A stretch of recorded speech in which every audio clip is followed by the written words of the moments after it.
I'll be right back. I'll be right back. I'll be right back. I'll be right back. I'll be right back. I'll be right back. I'll be right back. I'll be right back. I'll be right back. Okay.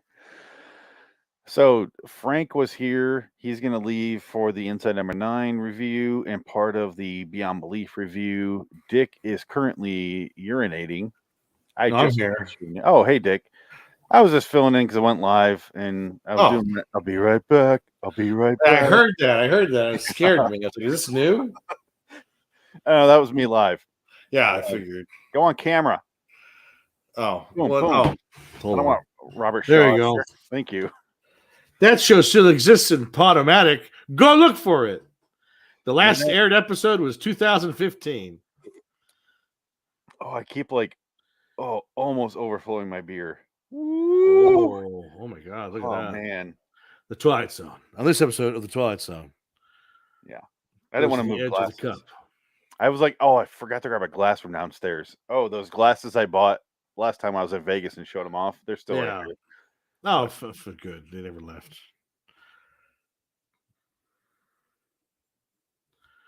Oh my God. What a horrible article I just skimmed through.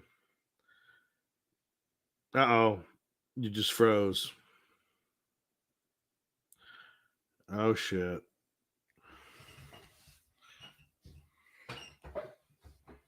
Uh-oh.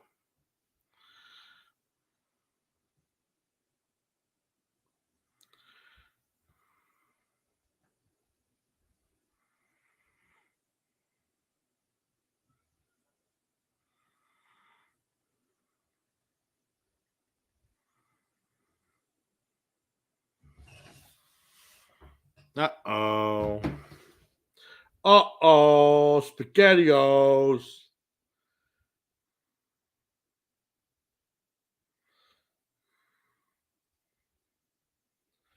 That's not good.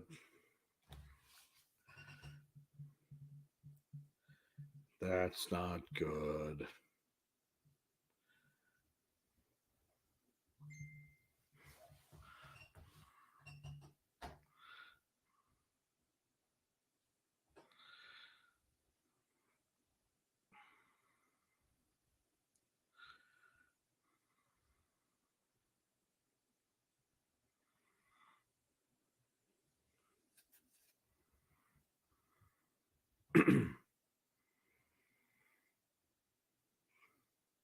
So, do you like stuff? Okay. Oh, wow.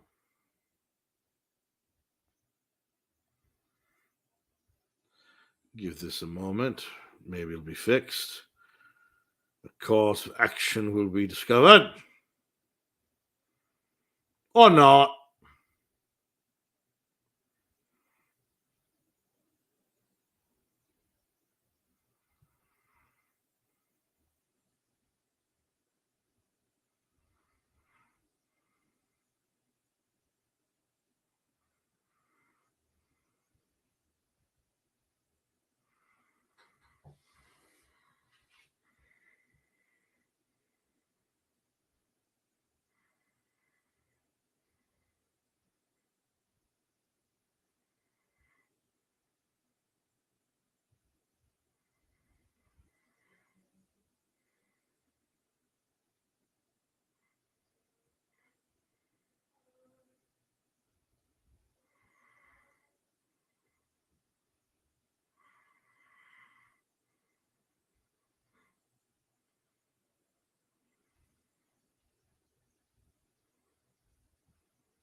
There we go.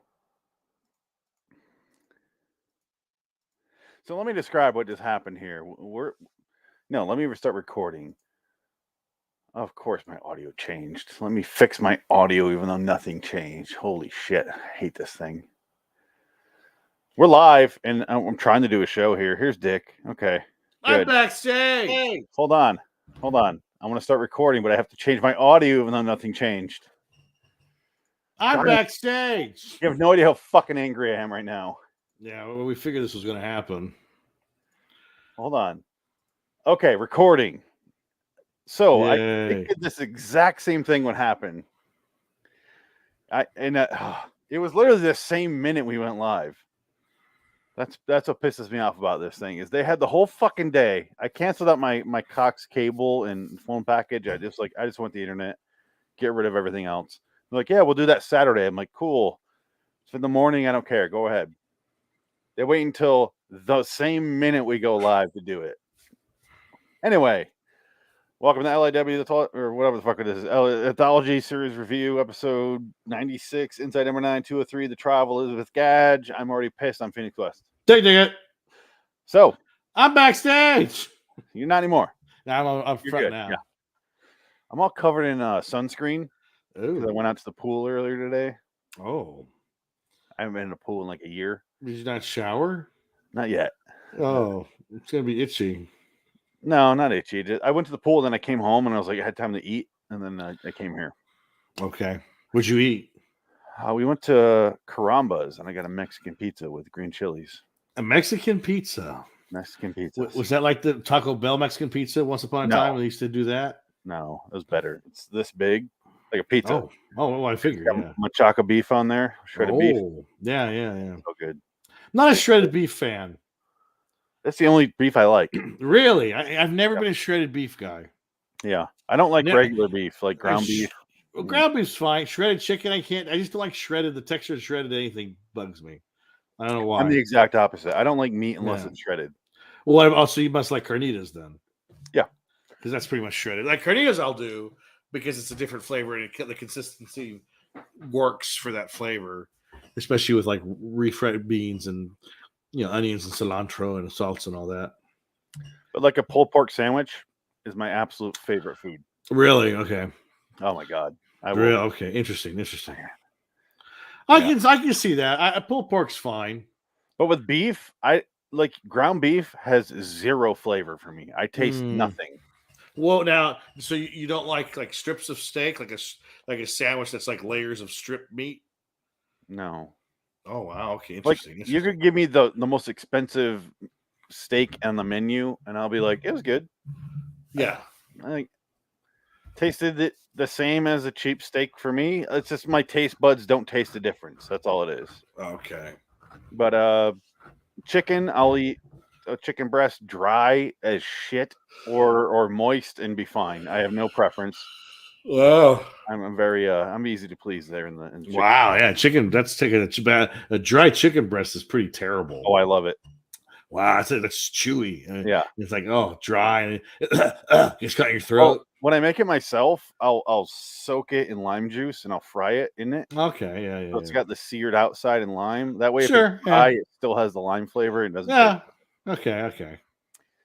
That's just me. I don't give a shit either way. But interesting. Okay. Interesting. We watched the Inside number 9, The Travel is with Gadge.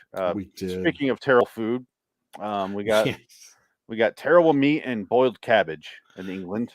Yes, at this time in life, it would be a nightmare to live there. Yes, this seems like a good time to bring up my my ancestry that I share with you guys. 98% European, 100%, 100% European. We did our blood test when Nolan was born. They come into to the room there, the delivery room, like the post. I almost said postcoital. Technically, it's postcoital because we fucked already. Postcoital, post delivery room. They go, all right, we want to track your DNA, and we're like, all right, I don't care. And they already like sold us because I'm like, cool, let's track our DNA. And they go, yeah, but if you do this, we give you $25 each. And we're like, okay, so we already said yes before you mentioned the dollar amount. Yeah, okay, because they're like, it's like a 23andMe, and they did it, and he's 4 months old as of a few days ago. We just got our results back, and hers, she pulls it up and she shows it to me, and it's like, 16% Southeast Asian, 26% Chinese, and it's like all over the eastern side of the map over here. Okay, Hawaiian. Yeah, she's Hawaiian, so There's she has a lot of like there's a lot of Portuguese to the Southeast Asia has a lot of connections there for some reason. The Philippines are connected in there with the Portuguese. I don't know why. I don't know what was happening between those two countries. Lots of rape. It seems like it. Lots of invasions and just forced breeding. But the point is, she had like all these breakdowns, and I'm like, wow, that's really specific. I can't wait to see mine. Download the thing, and I'm like, here we go. And it says 100%. And it's this small little window over England, Ireland, and like France, and in the Netherlands, because my great grandfather's Dutch on my dad's side. You're so boring. And my great something is French on my mom's side. And other than that, it's just Ireland and England, and that's it. So go it says eat your 100% mayonnaise and fries, white. loser. But it's like you couldn't get more white, is what it might have well said. That's as white as rain, right there. That's red as snow. Shit. Like, oh man, I knew I was white, but I didn't know it was 100%. How does it feel to be a murderer? I don't remember. No, it doesn't matter. You're white. You're a murderer. You're a bigot, pig, racist, murderer, thief. Oh, it feels great because I got away with it. White. Because you're white. That's fine because I got away with it. I don't mind. Okay, just double checking. Oh, whatever. My privilege. Your privileged white life. And by the way, your wife oppressed by you, a non-Chinese man. Damn right. Even though the Chinese oppressed her probably by the thousands, but it was her history line. I love that people that. Oh, my camera went off for no fucking reason. It begins. Device is not connected. Okay, here we go. It begins. You're gonna freeze up here in a second. I'll be left holding my dick. Holding yourself? Holding myself with David Warner's butt pleasure. Well, I guess this is a good indication to get into the episode and get it over with. Yes. It's an episode that takes place in Little Happens. That's the name of the town. That's right, yeah. It sounds like no. I'll wait. Because I want to discuss how we felt about this. Because all my camera falling off again for literally no reason. Cool. Well, what season is this? This is season fourth 2. This is season 2. This is 203. It's on the bottom there. Okay. So it's in Little Happens. It's a court episode about a witch trial, and it's in the small little town full of quirky characters, and it sounds like a fun time. But I loved so much about this episode. There's so many funny lines. All by David Warner. A funny one. Yeah, David Warner's is the MVP of this episode. Completely. Great character actor. He's been around for 50 years, and this is the first time I've ever seen him kind of be funny. Like allowed to be goofy funny. I've never seen him this funny. Yeah. Which is surprising. I've always seen him in stuff. Like he's in a bunch of stuff. David Warner, Star Trek, Titanic, Tron, and Month of Madness, just a ton of stuff. And also he's in an MST3K episode. What is that called? Oh my god.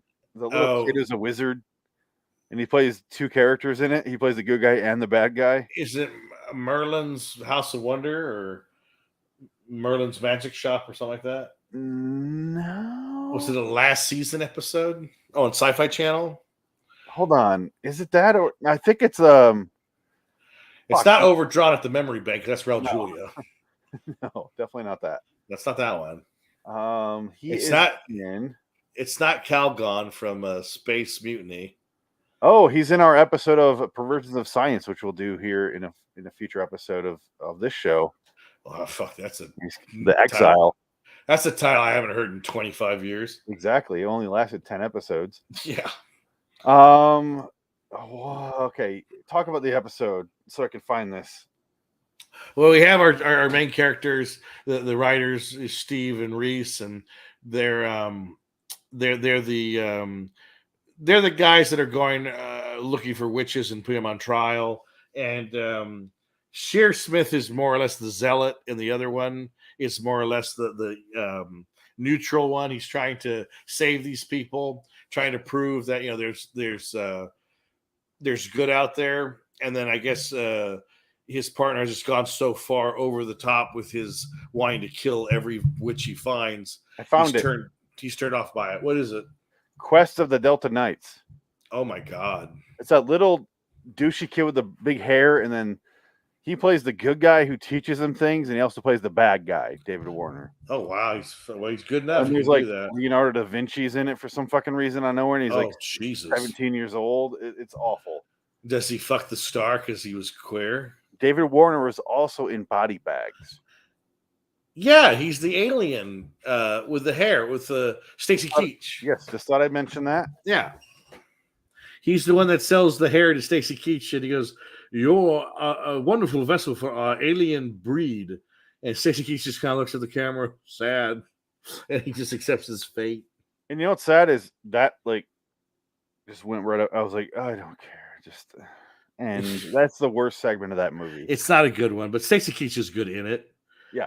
Because Stacy Keach is funny. Like he is actually a really good actor. He's great in Nebraska. Continue with this plot here. And we have what was the girl, the woman on trial? Elizabeth Gadge. Elizabeth Gadge. I did nothing. Why is my camera off? Holy shit.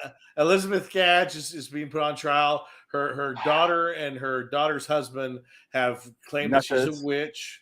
The Nutters.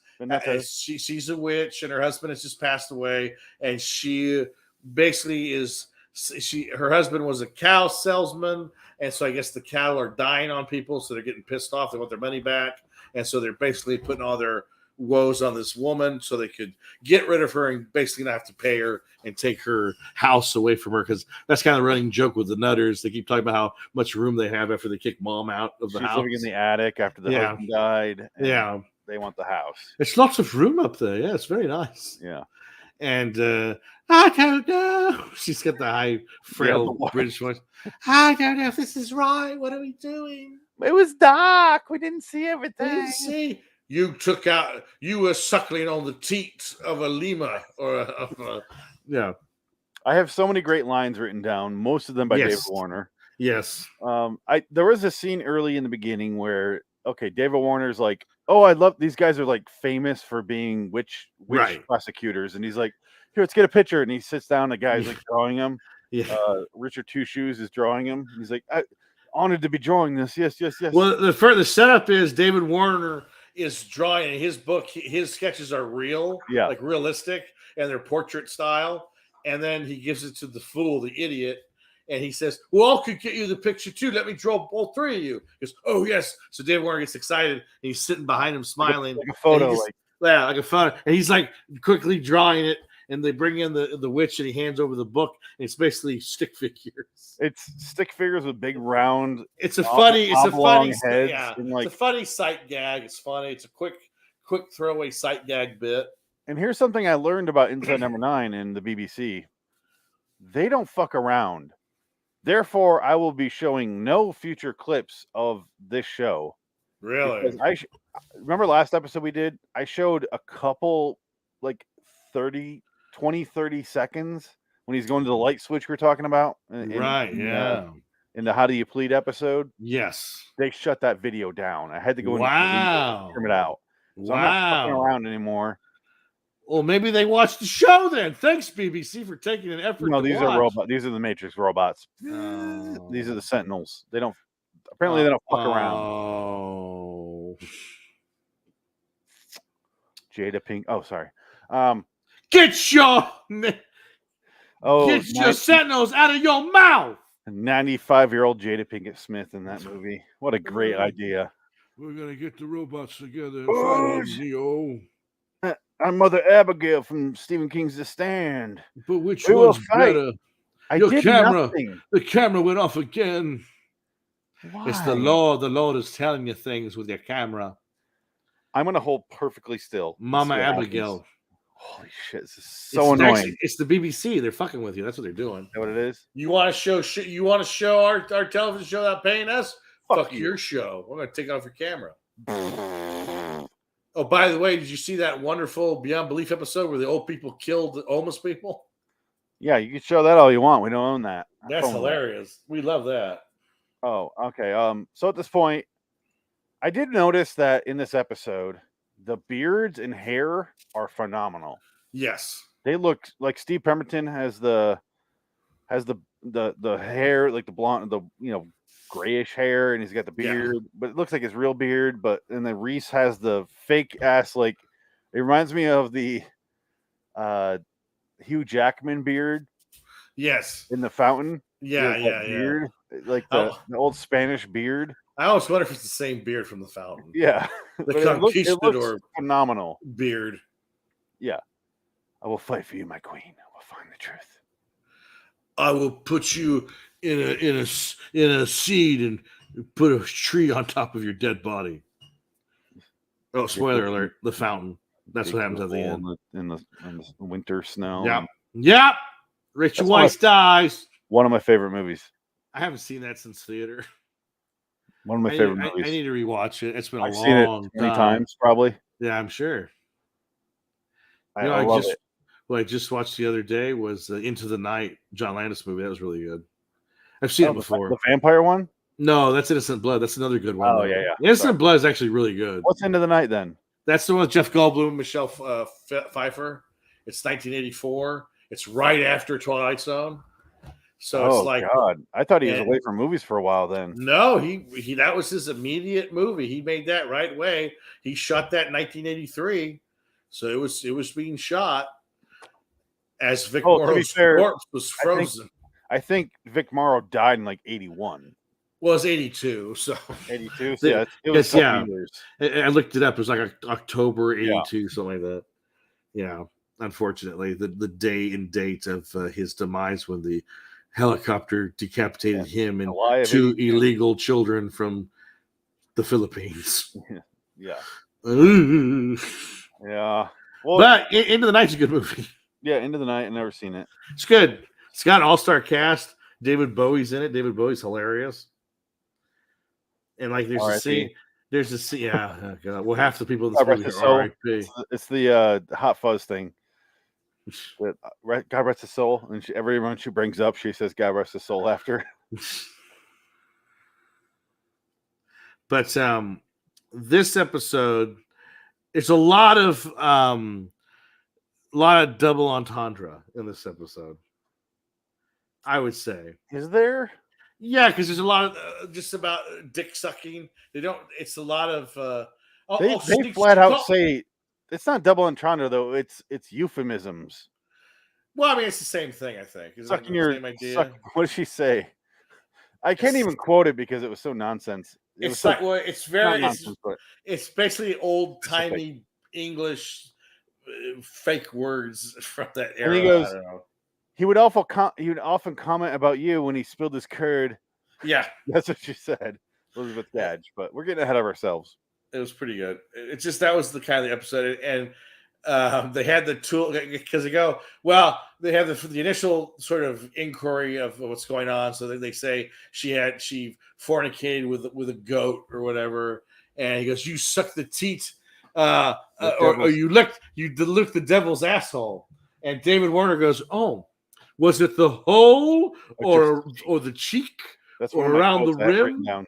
And he's like listening intently. Anytime it's something sexual, David Warner's character is very involved. Like, it's hilarious. David Warner again is the MVP of this episode. Yeah, he's just having fun playing on every single anal joke there is. Not overdoing it at all. No, he's perfect. He played it perfectly. He's pitch perfect. I don't think personally David Warner is that great of an actor. I haven't seen enough of him in good things. Probably, I'm sure he has some stuff in England that I will never watch. But I've only seen his really shitty sellout stuff here in America, and the guy's got to eat. Bad. It's bad. Yeah. He's not terrible. He's not a bad actor. He's like Michael McDowell. He's good enough. He just does. He shows up. He does his thing. Money. That's it. He remembers his lines. He delivers the lines, and he leaves. He goes home. He takes his cash and he puts it in a safe. And he says, "Next." Yep. But he is phenomenal in this episode. Yeah, just the way he delivers his lines, which is great considering he's like 80.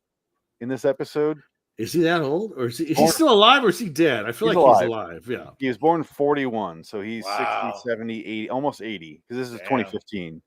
He's Yes. 75 years old in this episode. Wow.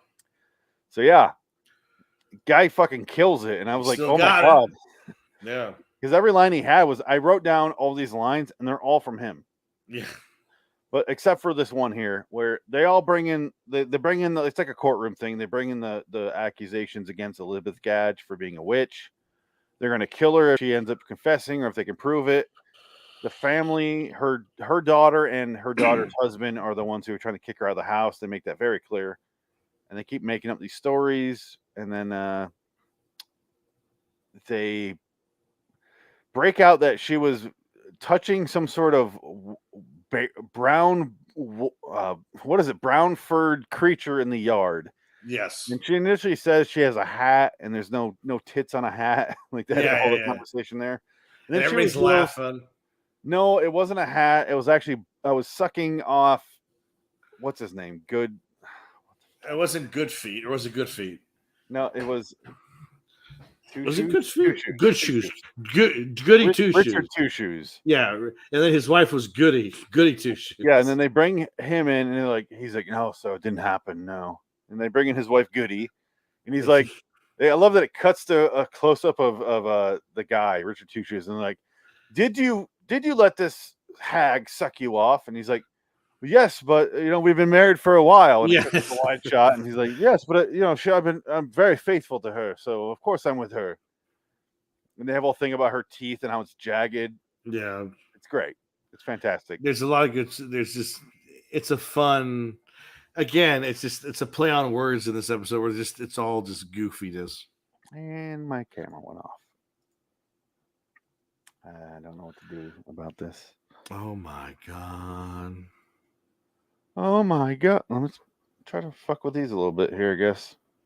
I got nothing else to do. Let's try this again. Oh my gosh. We'll see if that fixes it. There. Let's see if it happens again. I don't know what else to do. It's fucking stupid. Hey, it stayed on. All right. All right. Do you want to take over from there? The hag wife and the... Well, I'm trying to think, because after that moment, don't they say we have to now keep her overnight and torture her to see if she's going to confess? And they have all the devices, and then they bring out the anal device, which he goes, this could be inserted in any orifice, and it expands. And David Warner calls it the ecstasy. The ecstasy. Say what Reese says, and I can't remember. I don't remember exactly what he said. He said he's going to say pain, but David Warner interrupts him. It's like he says this is it expands in any orifice, like in the anal cavity or something like that. And doesn't he say, "Well, sure"? He goes, "Okay, well, the ecstasy machine." Goes, it's meant to bring about great. And David Warner. Oh, that's right. Ecstasy. Yeah. Like, pain. Yeah, and then it was at the end of that segment, David Warner's okay. We're adjourned. We'll come back tomorrow, and he walks off in that, and of course, falls out of his pocket. That's what I love is he doesn't go like, "Oh my god!" He just goes, no. "How did that must have slipped out?" Oh, sits on the table, and Reese's is like, again, I would love to show this. Oh, but it's just so funny. The machine itself, it's like this. It's like you go to the gynecologist, and it's essentially a what's that vegetable? An eggplant. Eggplant. And then it just sort of expands like that, like that. And it just David Warner looking at it gets excited.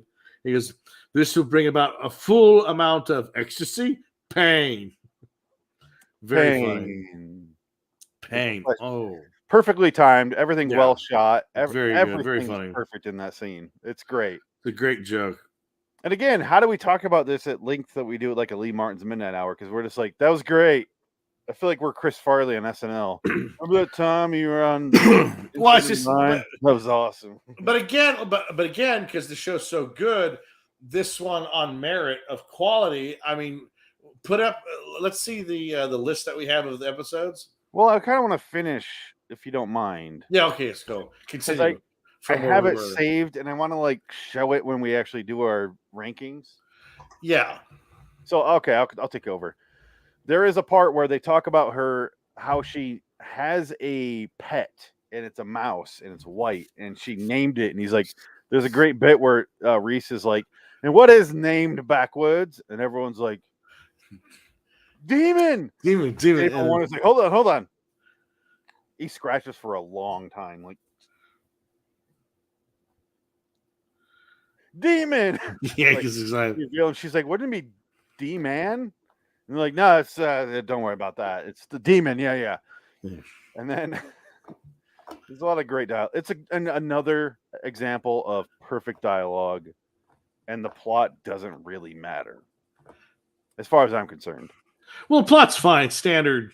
Yeah, Crucible plot with everyone's coming after the witch trials thing, and what's his name? Peppersmith. I don't know why I can't remember their names. Steve Pemberton and Reese Shearsmith. Yeah, Steve you Pemberton. Combine their names. Yeah, you married them. Steve Pemberton's character is pretty much kind of burnt out by it, and he knows these people are innocent. But Reese is such a zealot; he just wants to kill every person he gets in contact with. He wants to prove they're witch. He wants to kill them. He loves it. There is a Monty Python bit in this. There's a bunch of them. First of all, a whole witch thing. I couldn't stop thinking about with the throw in a lake. Yeah, the lighter than a duck thing. That, and then he starts like walking around a room. There's a scene in I believe it is in Life of Brian, where Julius, I think it's supposed to be Julius Caesar or someone akin to that, where he has a lisp and he's lisping, and then everyone starts laughing, and then he's walking around. He's like, "Is this something funny when I say the word Cicero?" Like the guy's name, and he's like, "Yeah, no."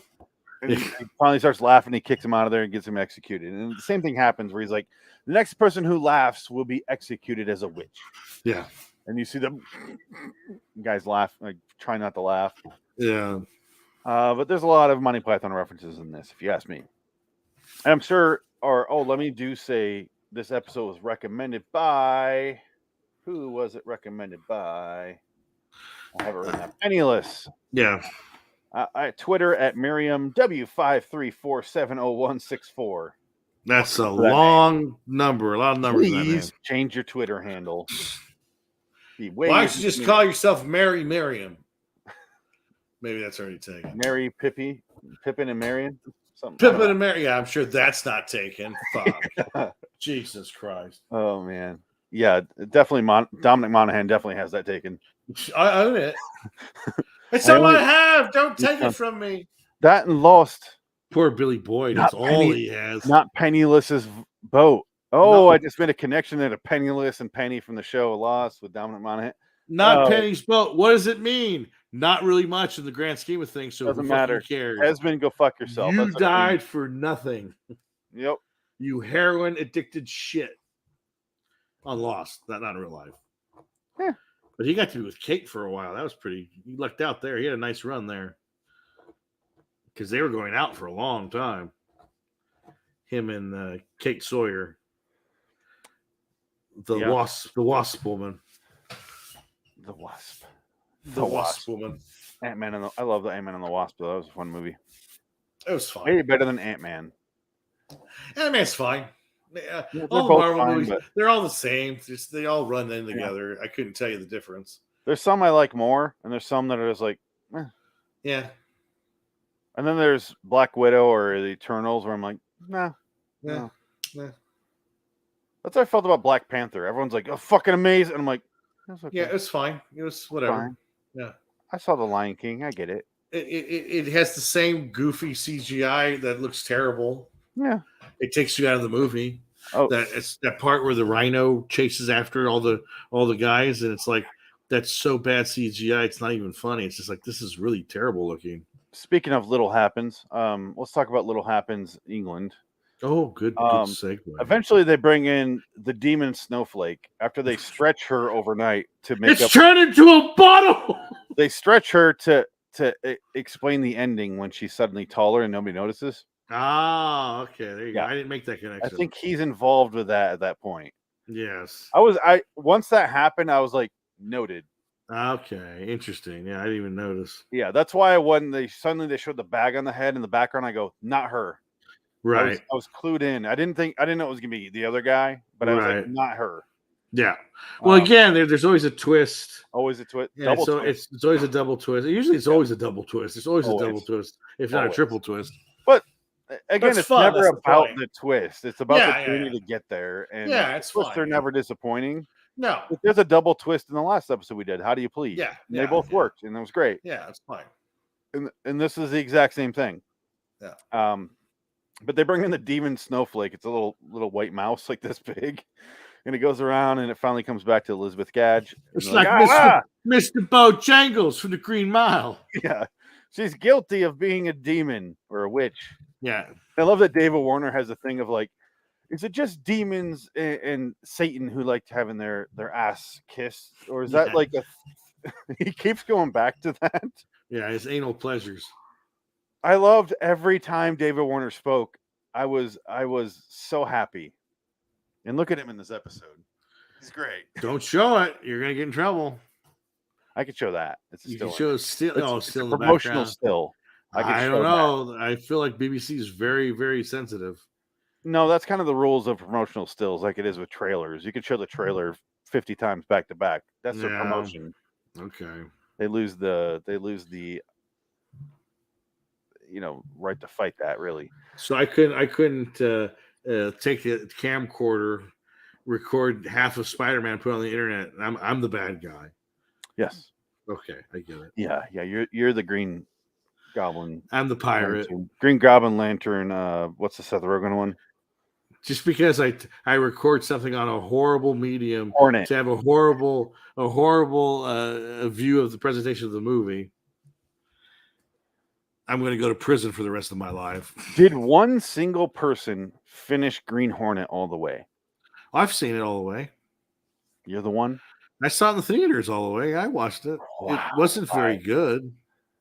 I saw like a third of it, and I was like, I don't give a shit.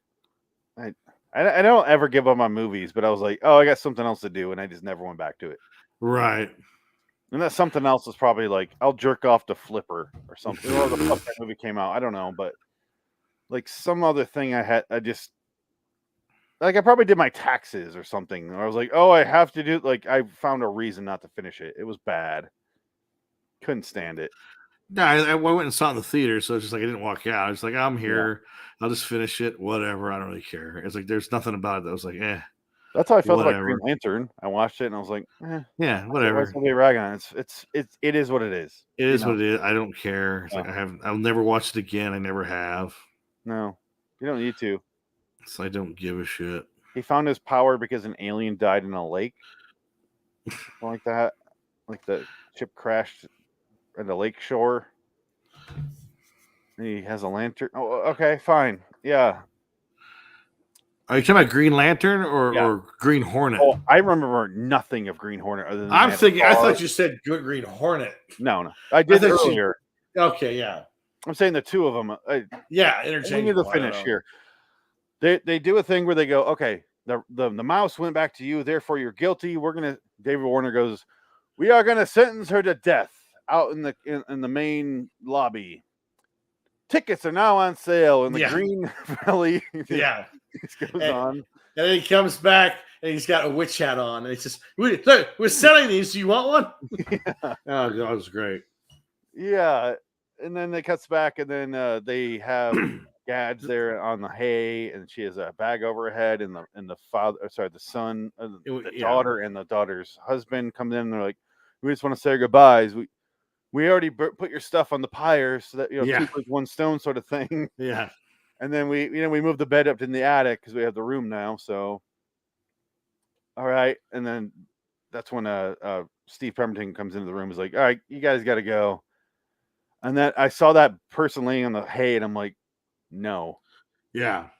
I didn't know it was going to be Reese Shearsmith, though. Well, I figured that was, I mean, that was the only one it could be. I was thinking it would be the other guy, the big dude, because she seemed like a bigger woman. I thought it was going to be that big guy who lied that went second. Right. Call, yeah.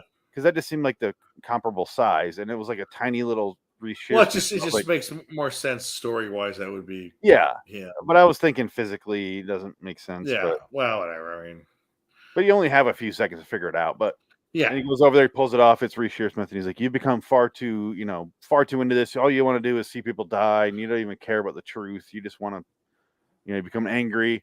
He puts the thing back on. They come in and take him out. He's like, "Coast is clear. You can come out now." Oh, first, David Warner comes into the room. He's got the hat that you talked about, and he goes, "He's like, these hats are now on sale out there. If anyone wants to go, would you like a toffee apple?" Yeah. Let's have a toffee apple. Another quote I wrote down. Your violent porn interrupting us again? Yeah, it was a whale. Somebody sent me a whale video. I don't know why. What the fuck does that mean? A whale video? What's a well video? A whale, like a big well. A video of a well. Yeah, well, a video of a whale jumping out of the ocean. But you said it. A whale. A whale video, like The Ring. She's in a whale. She's coming out of it. How is there a well in the ocean? No, it's a whale. A whale. Like a whale from Star Trek. Can you not say the letter A? Whale. I said whale. Now I'm starting to hear a slight difference. Whale. But okay. Well, time will tell on this one, my friend. But let's continue. Yeah, so he's got his apple, his I want to show apple. Oh. You can't do it. You can't do that. Well, I think the people who watch this or listen to this pod know the episode, so they'll laugh in remembrance with us. But it still pisses me off. I can't legally show 5 seconds when I legally can. Well, the Sentinels will get you. Yeah, exactly. And if I dispute it, we're such a small station that nobody gives a shit about us. That if I dispute it and go, I showed 5 seconds, they go, no, fuck you, none. You're gone. You're destroyed. Yeah, it doesn't. But if it was like a big channel, they'd be, I showed 4.5 minutes. It was transformative, and it was, I changed them. Yeah, they would argue that and win. Right. But meanwhile, anyway, sorry, continue to. And they have lawyers. We don't. All you need is followers. But the big twist, the first twist is under the hood is Shearsmith, Reese, and his partner says, "You've gone too far. This has become a fun for you. You're not doing it for God. You're doing it for your own arrogant ways. You've become a sinner. You're just as bad as them. So you deserve to burn. I'm doing this to save people's lives." And that's a good ending. I'm glad with that. That was the ending. But you knew they had another trick up their sleeve, because they always do. There's always that second beat, that second twist. They always got to put in there, much like they did with every episode they do. And then the witch ends up being a real witch, and she breaks his neck and turns into a bat and flies away. Yeah, literally turns into a bat, holding her little rat, her little mouse, Snowflake. Hello, Snowflake. I love it. And the demon named Snowflake. Demon Snowflake. And that's basically how it ends. Yes. And, it was a good one. But again, she burns the whole town alive, it sounds like. Nah, that's the thing. I don't know if that's true. Yeah, but we don't know is the point. Yeah, I wish that would. I hope that's what happens. That'd be interesting. But you hear a lot of people screaming, and you see a really big fire by the lights. Well, I heard laughing. I didn't think. I would love to play it and find out. I know. Now I'm kind of like curious. Thank you, BBC. We'll play it after the show, I guess. You know what? Let's play that one. I'll play just the audio. How about that? No, you're in trouble. Fuck it. If we get in trouble, I'll clip it out. All right, here we go. Here's my reward. Come, Snowflake. That's screaming.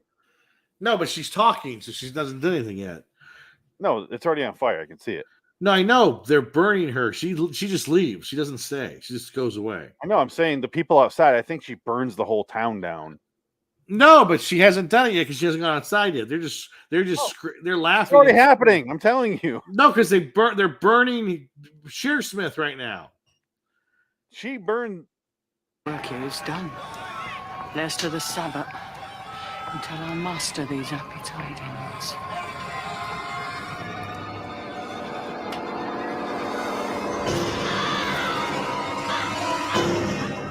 That's all it is. Yeah, she just leaves. She doesn't kill the village. I think she does. No, that's not it. I think she just leaves. I like that we can debate this. No, because they're cheering. They're not dying because the flames are flaming because they're burning what's his name alive because in her place. So that's why the flames are because she's on a big pyre. You could see it either way. Either way, I don't care. It doesn't really matter. No, I'd like it if she killed the whole town. It'd be fun, but that's just how I saw it. She yeah. Doesn't matter. Doesn't matter. Nobody cares. But the point is, she flies away, killed them all, and we did predict that might happen. We kind of went back or at least I went back and forth. Where I'm like, maybe everyone's evil and she's innocent. Like the whole town is evil, right? Where I was like, okay, they're faking the reasons, but she's actually evil. That's. But then again, you got to remember the stakeout, where you think it's not going to be a vampire, ends up being a vampire. Well, I did say early on the trial of Elizabeth Gadge is her trying them. I thought it was going to be the town that she's trying, but turns out she's just trying the two guys who are trying her. Right. Because she was trying him for his belief in God. He goes, I did this for my God. And she goes, Satan thanks you, and snaps his neck. Yeah. And flies away. Either way, I really, really love this episode. It's a good one. And it sounds like I loved it way more than you did. It's fine. No, like again, now we can show the list of episodes. Yeah, that's what I wanted to get to here. Where because again, it's a good episode, but there's so many good episodes. It's like hard to kind of put them all together, you know. Because if you ask me, all right, here we are. Let me make this bigger. Yeah, this is as big as I can get without losing something. No, I was in the small screen. So yeah, I personally put it at number 3. Bernie Clifton, Quiet Night In, maybe this or The Bill. I can go either way in The Bill. But I'm going ahead of Deadline, ahead of How Do You Plead, ahead of Tom and Jerry, ahead of Simon Says. I love this episode a lot. It's all in the dialogue. I genuinely. Yeah, I would say that's accurate. But you're saying it's bottom. You're saying it's top of the middle tier. I would say it's top of the middle tier. Yeah. This is where I'd say it's top of the middle tiers. Like the referee is a wiener, or Simon. Oh, really? Yeah. It's better than that. So I would say Tom and Jerry is bottom of the top tier. Yeah, because I like Tom and Jerry. Tom and Jerry's pretty funny. Yeah, but I think this was better. Yes. Personally, I'm going. Oh, I forgot to be honest. Deadline. Yeah, I would say Deadline is below this. I would say it goes right here. Yeah, I would. I like the Bill more. The Bill's more clever. The Bill and this one are very similar, where the plot doesn't matter; it's all the dialogue. Yeah. And that's personally where I put it. You let me know what you think. I think that's accurate. Yeah. I think Deadline might be too high. Yeah, we went over that.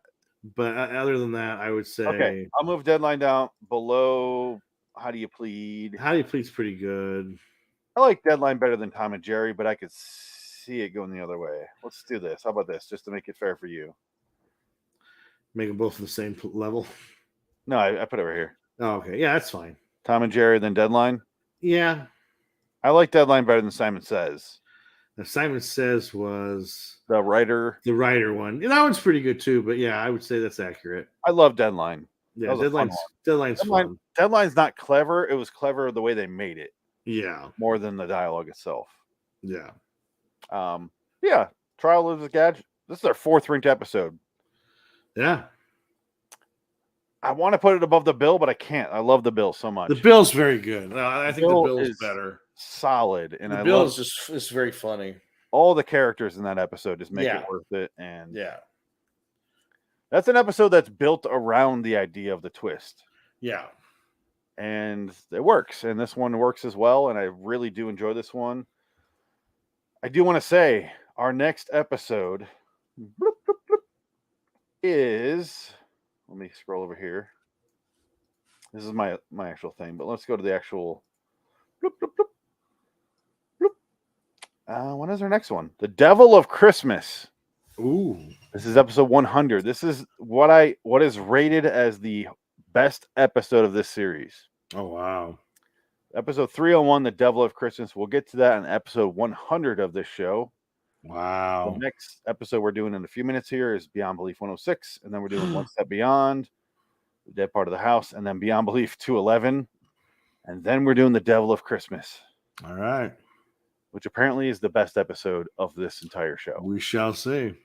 And do you remember very early on when we started doing Inside Number 9, I go, let's put that one off for a long time.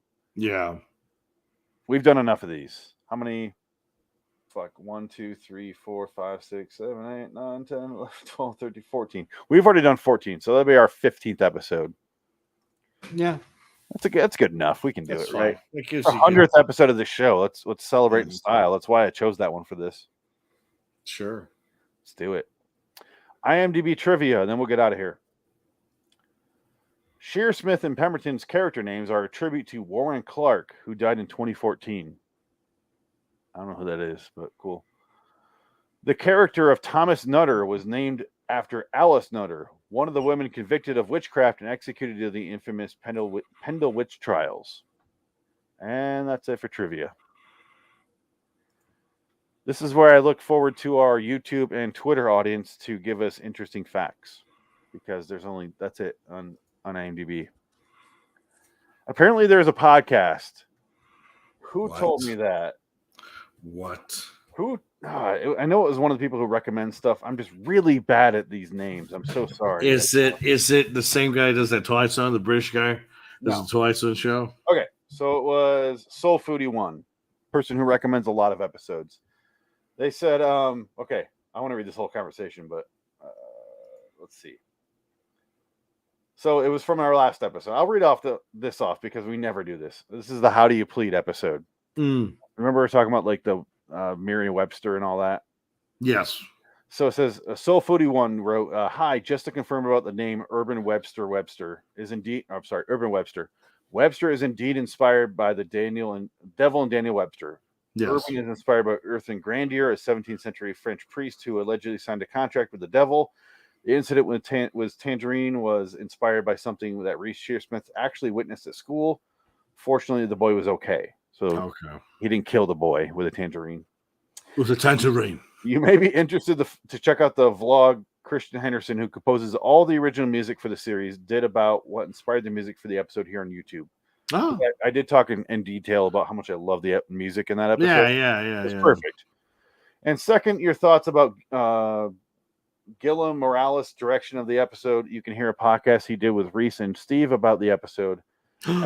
As a PS Series 7 of this episode, as a PS Series 7 of Inside Number 9 is due very soon. Great. Oh, yeah. I wrote, thanks for the info. This episode was delayed because the second it hit the air is blocked for showing 20 seconds of the show. Had to trim out those segments. Don't mess with the BBC, apparently. While we were watching this episode, I was actually looking to see if they did any podcasts, so thanks for the heads up. So Foodie wrote, You may wish to know the podcast is called Inside Number 9 and is available on BBC Sounds. And I wrote, wow, with a name like that, I must not have looked very hard. No, you did not. Apparently not. It's their own official their own official podcast.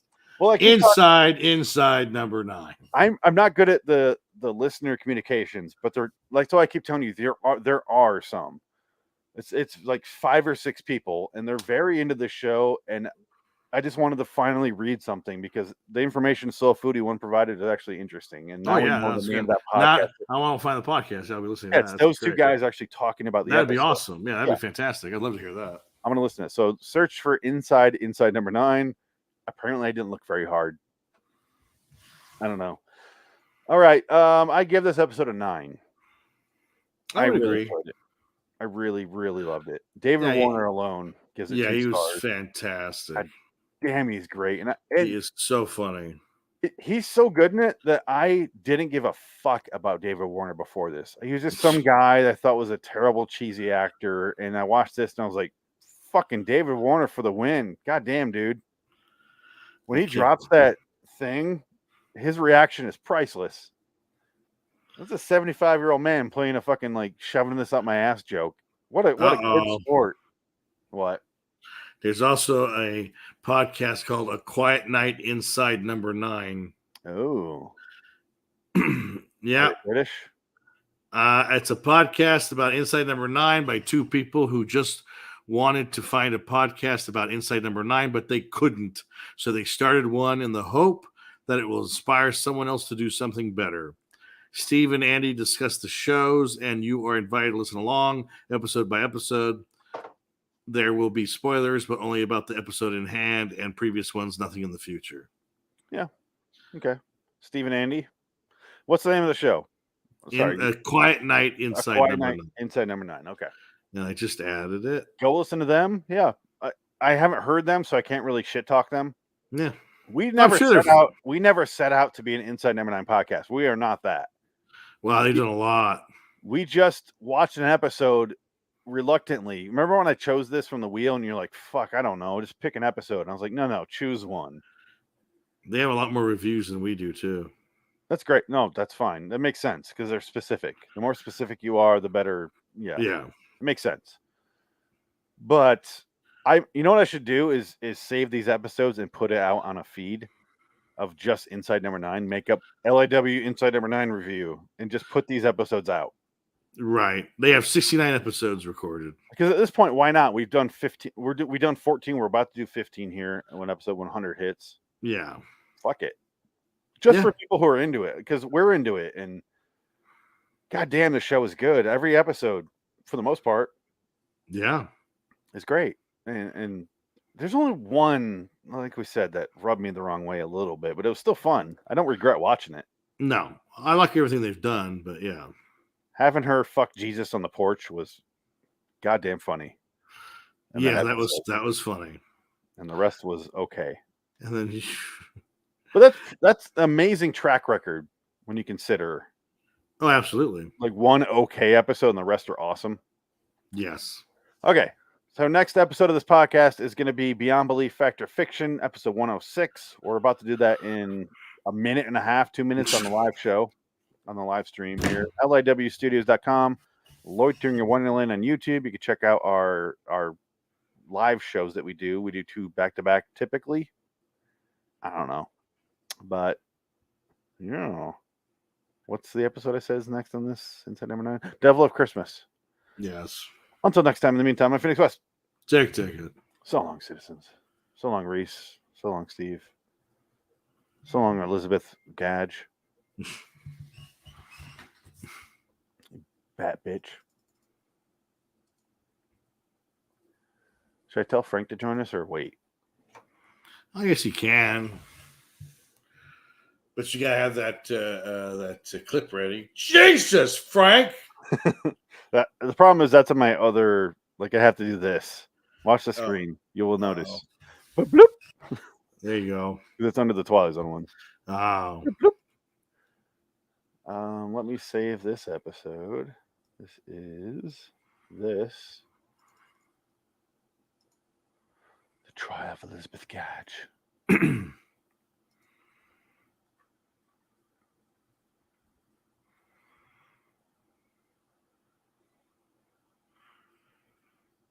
Are you texting Frank or? No, I'm trying to figure out what's going on.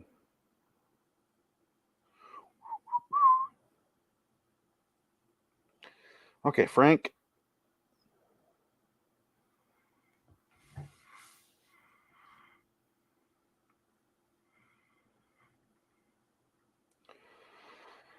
All right.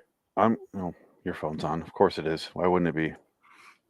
I turned it down low. I don't know why it makes that noise. It's all the way low. I don't know. I have my silent button on, and I've never touched it since. I don't want to hear a sound out of this fucking thing. Because if you have it silent and you get a phone call, it vibrates. That's fine. But my alarms still work with sound. And like if I play a video, I just turn the sound on a little bit. It's fine. Yeah. I don't want to hear any I hate phone call sounds. I don't know why. It just bothers me. Yeah, it's awful. God damn, I cannot find the right folder. Holy shit. All right. Okay, here's this episode. Okay, recording. The wide shot, and he's available on 15. We done 14. So 52 minutes. Holy shit. Sorry, that was so long. Talked a lot about random shit. That's usually how it goes. Especially during Inside Number 9. Yeah. How do you make fun of a show that great? You can't. You can't. Or even be critical. You can't really be critical. It's too good. It's like someone doing a podcast about how, I guess that Pauline Kael could do it, how much she hated Citizen Kane. But it's only one episode because it's one movie. You can do a season on it, I guess. Who did that? Pauline Kael, she was a critic of the 70s and 80s. She's dead. I think the last movie she reviewed was like 1997. She's been dead for a while, but she never liked Orson Welles. She always says Vertigo is the best movie ever made. Orson Welles didn't really make Citizen Kane, which is bullshit. So she's wrong because she thinks Mankiewicz did it all and it wasn't Orson Welles. It's like, well, no. Orson Welles, like he said, I rewrote it. That was the thing. He had to fight him so hard to get that movie. Yeah. So I'm on Orson's side on that one. Didn't they just make a movie about that exact thing? No, it's Mankiewicz. The David Fincher did a movie about Mankiewicz, and it was Gary Oldman. I didn't watch it. I tried to watch some of it. It's so fucking boring. I didn't even bother. But you know how Fincher is, so it's going to be exactly correct, down to what they're holding. Well, I guess it was a screenplay written by his father. Yeah, David Fincher's dad. So I was like, oh, that's kind of neat, but it was boring. I was like, okay, I just have no interest. Isn't it on Netflix? It's on Netflix. Yeah, it's a Netflix original. That's what Fincher's doing. Fincher's just on Netflix now. He's staying on Netflix, which is good. That's what Michael Mann needs to do. Like, just stay on Netflix, dude. Your movies aren't making any money. Just stick to Netflix. Do your thing. Those directors of that age get so disheartened by box office failures because the box office is not what they are used to. Yeah, ain't what it used to be. Yeah, if it's not Marvel, go ahead and just write up a loss. Yeah. So just make a movie from Netflix. Make what you want. They'll put whatever the fuck you want on there. Yeah. This is the golden time for you to make the movie that you are passionate about. Yeah. And they just don't want to do it. But what I will say, Netflix. The one good thing about the streaming is that every television show tries to up itself every time, so they always show titties. Every streaming show that's TVMA shows titties, no matter what. So you know the girl in the show is going to get naked. Like every show, you're just like, oh my god, they're going. Yeah, there you go. She's naked. She made it. Like Jack Reacher. Yeah, Jack Reacher. You're watching the show. You're like, she's going to get naked. This is Ames. This is Amazon Prime streaming show. Episode 5. She's in the shower naked with him.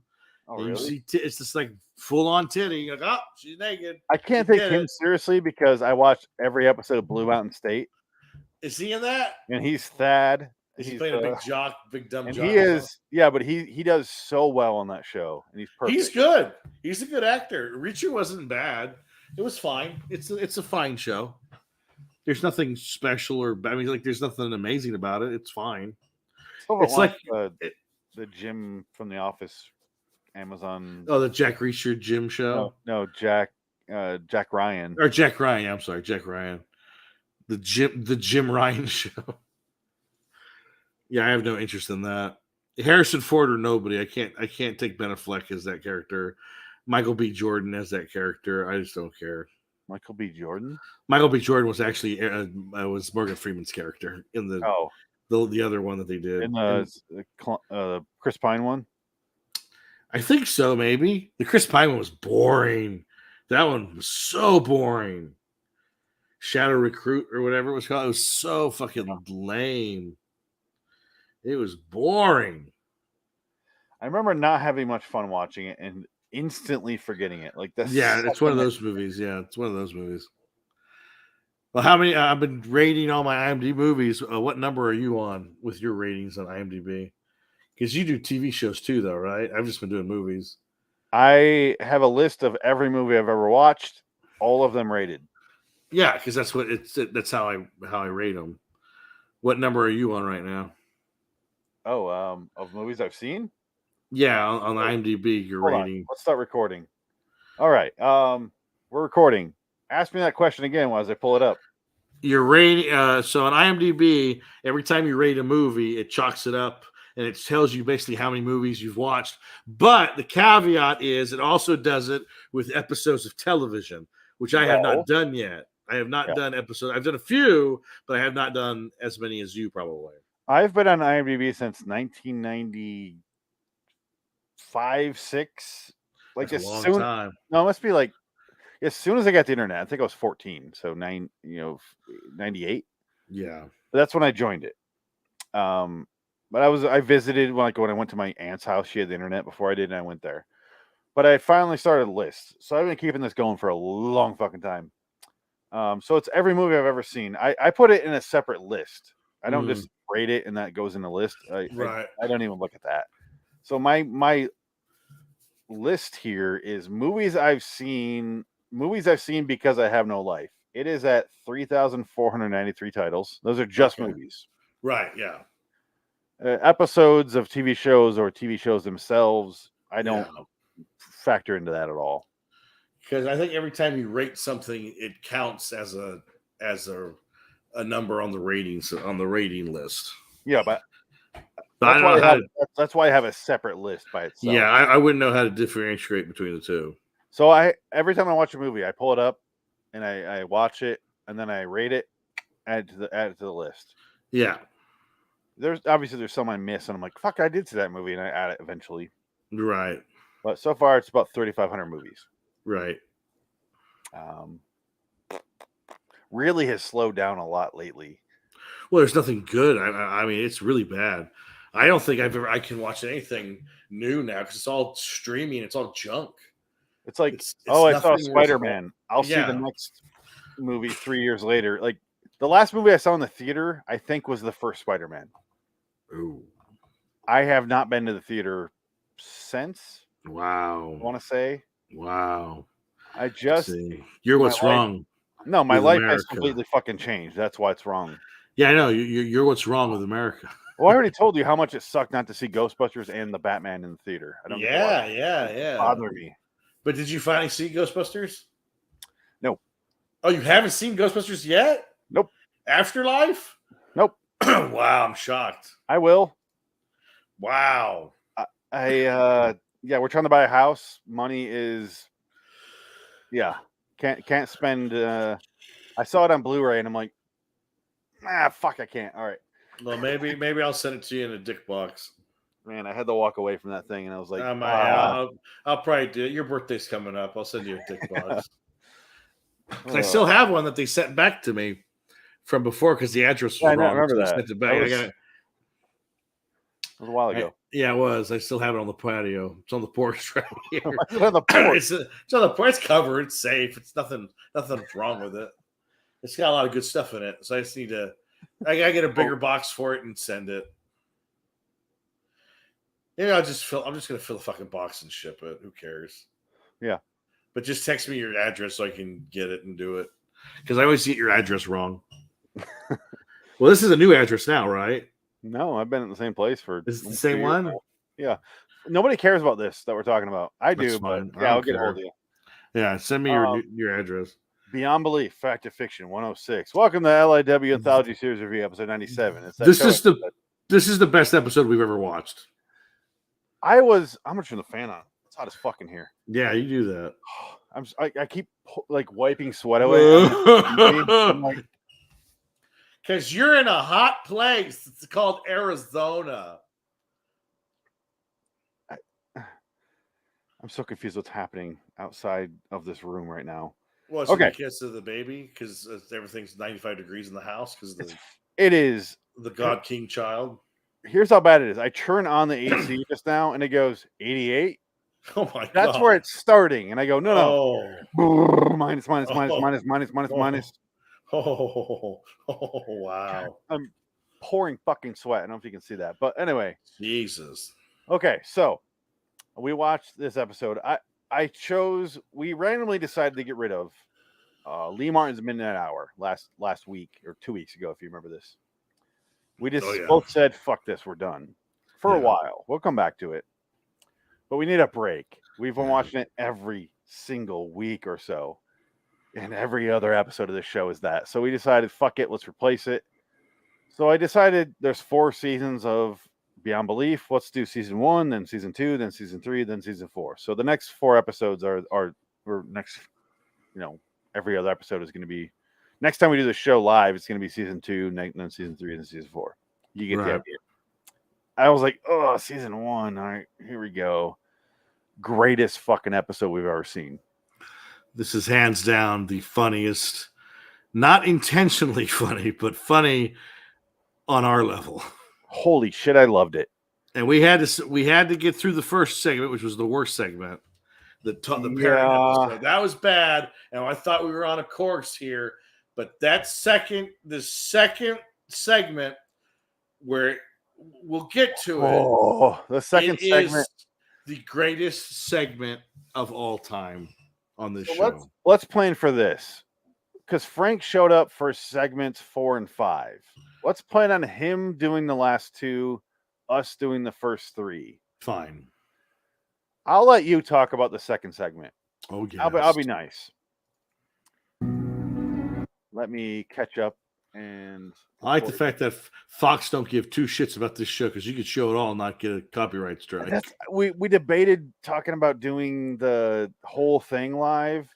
Yeah. But I decided I don't want to chance it, and we'll do it ahead of time. You'll probably get a thank you note from James Brolin himself. Or at least Babs. Thank you for giving me a chance in your life. Thank you. You got my husband to look at YouTube for a while. Thank you. Instead of looking at me. He stopped sticking his 14-inch cock in my face every 3 minutes. Oh, wait, no, that's just my nose. I can't tell the difference anymore. Anyway. People who need people. So, first episode is called Candlestick, and it's fucking terrible. It is a Lifetime movie about a wife she's living in like a mansion. It looks like a set from Tales from the Crypt episode. And she's planning on divorcing her husband because of all these terrible things he does. I need to change the background in the banner, don't I? There. Oh, yes, there you go. Yeah, here we go. Yeah. Sorry. Yeah. Anyway, he's cheating on her, and apparently he's like, he comes into the house, and he's wearing all black, and she's wearing all white / salmon, whatever the fuck color that was. It was hard to tell because it's a low quality. But she's like, here's your hotel receipt, and he's like, I need that for the band, and she's like, yeah, I bet you were staying there alone, weren't you? And he's like, I thought we had an understanding. Well, I guess it wasn't an understanding if you don't tell me, and it's like that sort of thing. And she's gonna divorce him. He very, very slowly walks behind her, does a Patrick Bateman, cranks up the radio, grabs a candlestick, beats in her fucking brains. It's all dragged out. This is the 10-minute mark of the episode, by the way, that he finally hits her with it. It's a long segment. I want to say literally the 10-minute mark. Let's find out. Now thinking about it, this episode's not that good. No, this segment sucks. The rest is amazing. Yeah. Because look, okay, it's only a 43-minute episode. Let's go to. Okay, I guess. Okay, he just beat her head in 6.5 minutes into the episode. Okay, yeah. But this episode is still going. Oh my God, 12 minutes in, we're just getting to the mid. Yeah, it's a big opener, which again, that tells me that it's true. Because that's a lot of setup and build up for something that's not true. Yeah.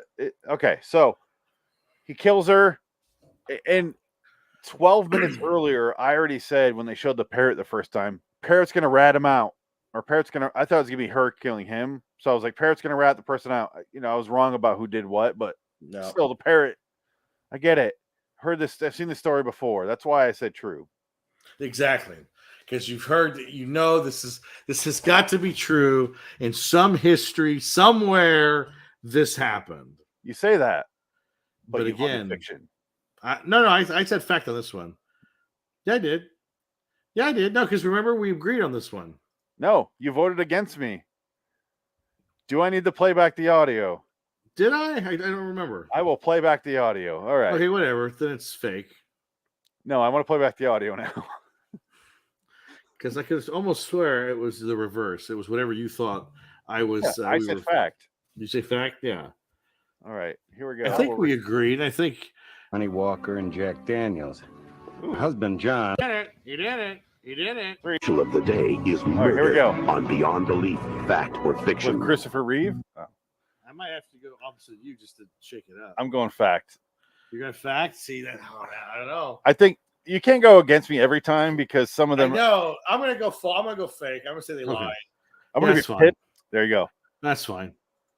Because Um, again, it's the same modus operandi. Because yes, I've heard this story before, but was it a fictional version of this story? Like it's from some pulp magazine or some radio show that existed years ago, and this has been sort of a trope of mysteries. I don't know. Well, here's the problem with this right now is they would have a story about the friggin' frogs turning gay and go, it was true because Alex Jones reported it on his show. And you're like, that's not fact. That's No, a but it ended up being true because the frogs were hermaphrodites. Yeah, that's a lunatic screaming into a microphone about a Yeah. fucking drug he's trying to sell you. That's not true. Like true, they really need to change it from fact or fiction to overheard or not overheard. Or maybe Overheard or created is what it should be called. Maybe that's Yeah. the fact of fiction. Maybe. Maybe or no. Yeah, I mean that's it. That's Maybe or no. Maybe happen. That's I a don't better, know. and that's a good way to describe it to Frank, who cannot wrap his head around how the show works. Right. Yeah.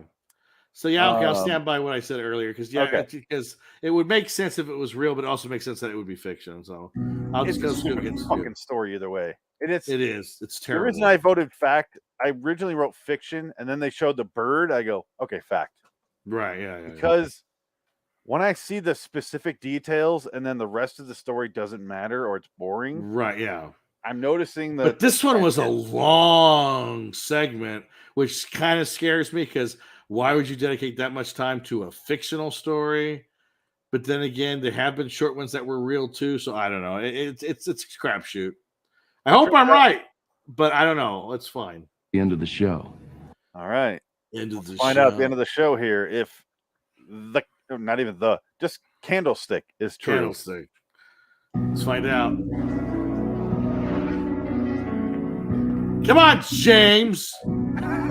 Which of our stories tonight were inspired by actual events?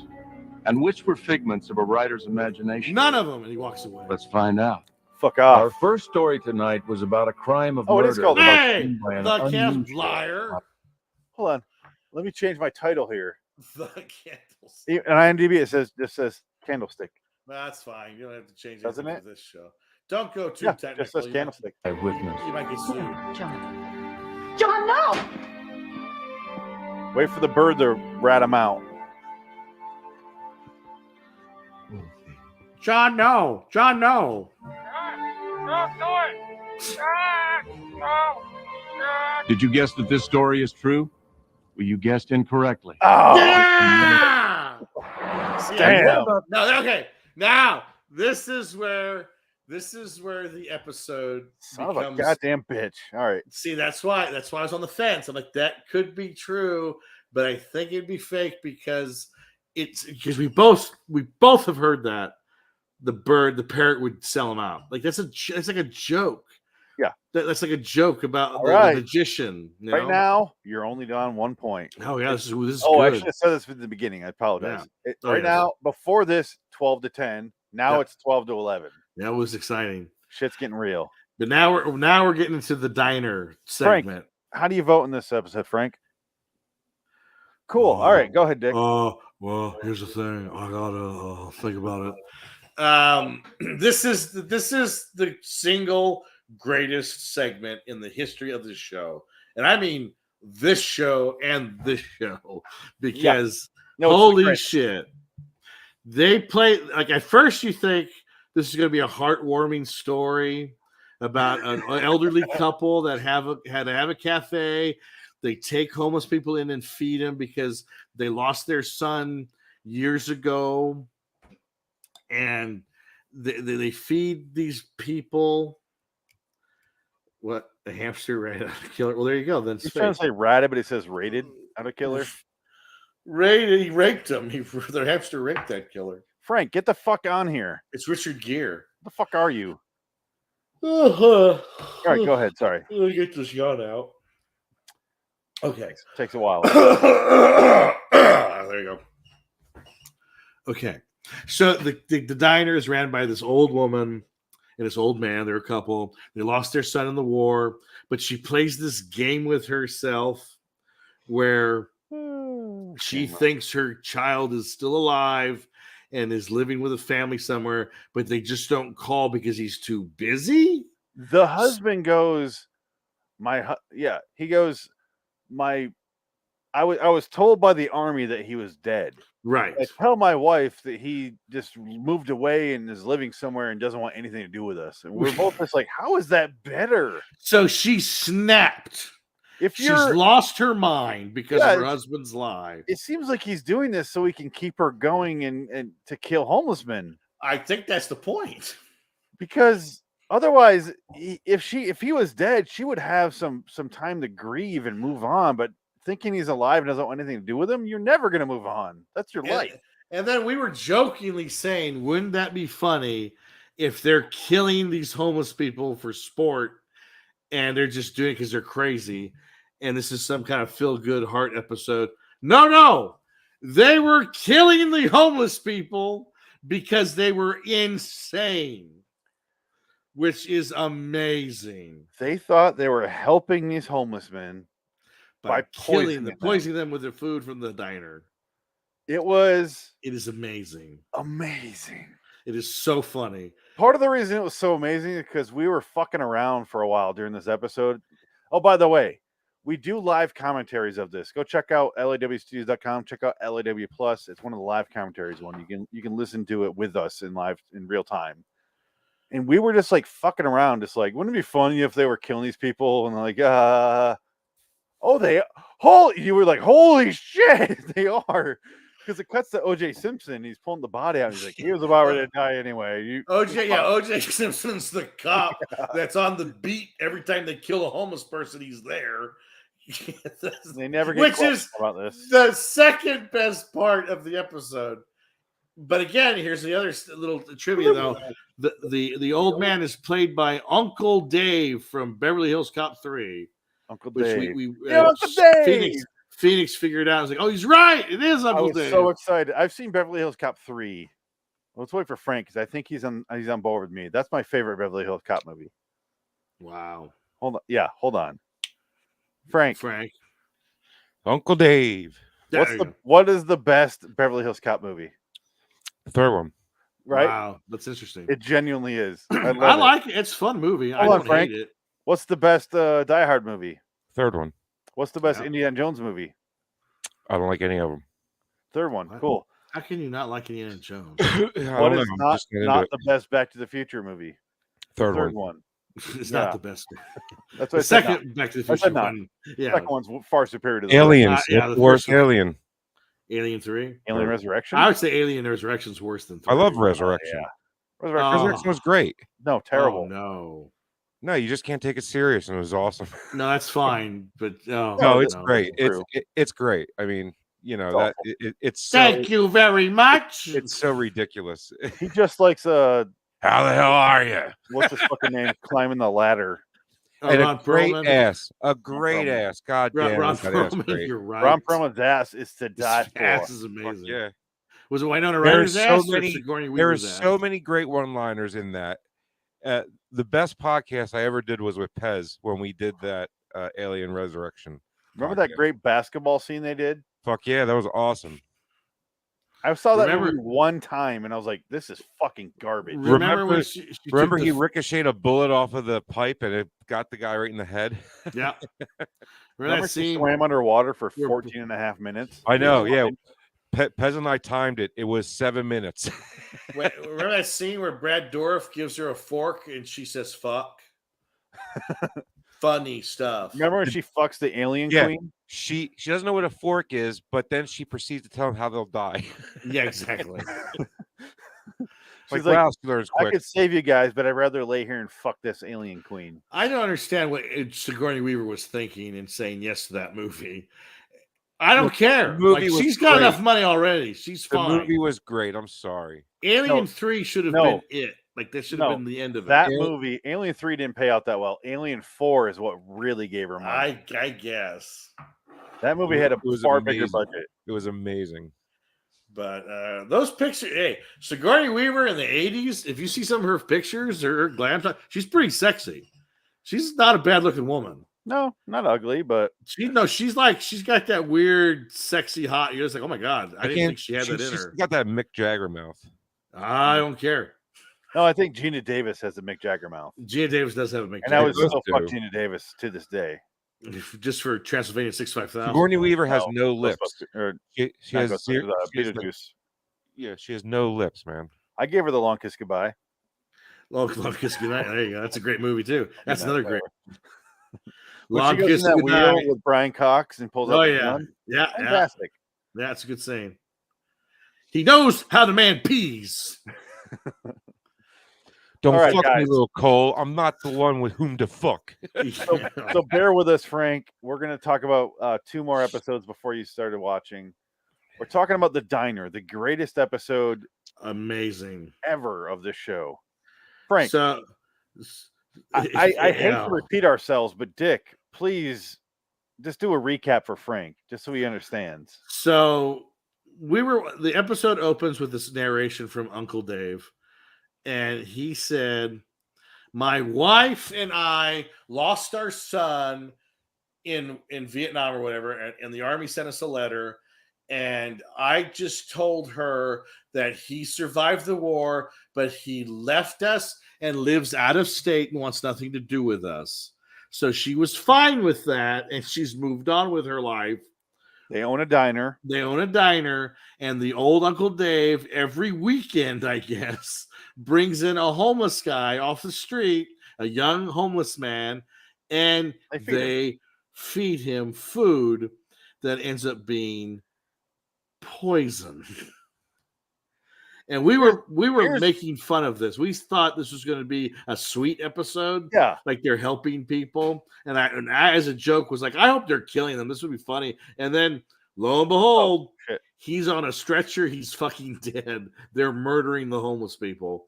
And they're doing it because they feel like they owe it to them because they're so young and they've ruined their lives. They should just die and be dead instead of homeless. They think they're saving these homeless men by killing them. But It's we wonderful. were fucking around for like 4 minutes, like so bored. Wonderful. It's gonna be their son. They're gonna feed him and not realize it was their son. It's gonna be sweet and saccharine. Blah blah. It wouldn't be funny if they're actually killing them and then they fucking kill them. They kill them. And we're like, holy shit! Like the realization was setting in very slowly. Amazing. It takes its time. Sounds like a bunch of diehard Christians. Well, no, and then what ends up happening is they find the guy from Total Recall / Home Improvement / a bunch of other movies. Frank, you know that guy with the big beard, the big dude? He's like the helper on Home Improvement. I can show you. Oh, Al Borland? No. This guy. That's Al Borland. That's Richard Kahn. No, Richard. That's Richard Kahn. Kern. Richard Kind or Kahn? I think it's Kern. Kern. Richard Kind is the actor from a bunch Kern. Oh, yeah. okay. We saw him at the Hollywood Parade. Oh, Richard Carr. Do you remember we brought out the couch? Oh yeah, I remember. I got pictures had of that couch for another decade. Oh yeah, that's a good couch.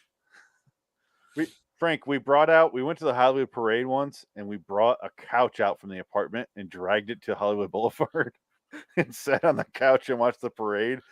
Kurtwood Smith was there. Richard Kern was there from Al Bundy. And it was really sad. This guy, Frank. Al Bundy? Al Bundy was there. No, not Al Bundy. No, it was fucking Al Bundy. Was it Al Bundy? Yeah.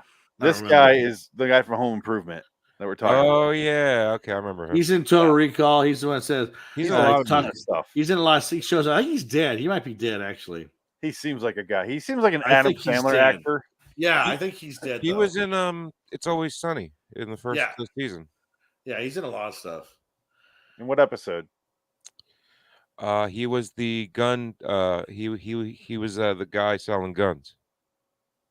Oh, in the gun shop. He was not Gunter, the other guy. He was the guy in the actual gun store. Yeah, you're right. Yeah, he was.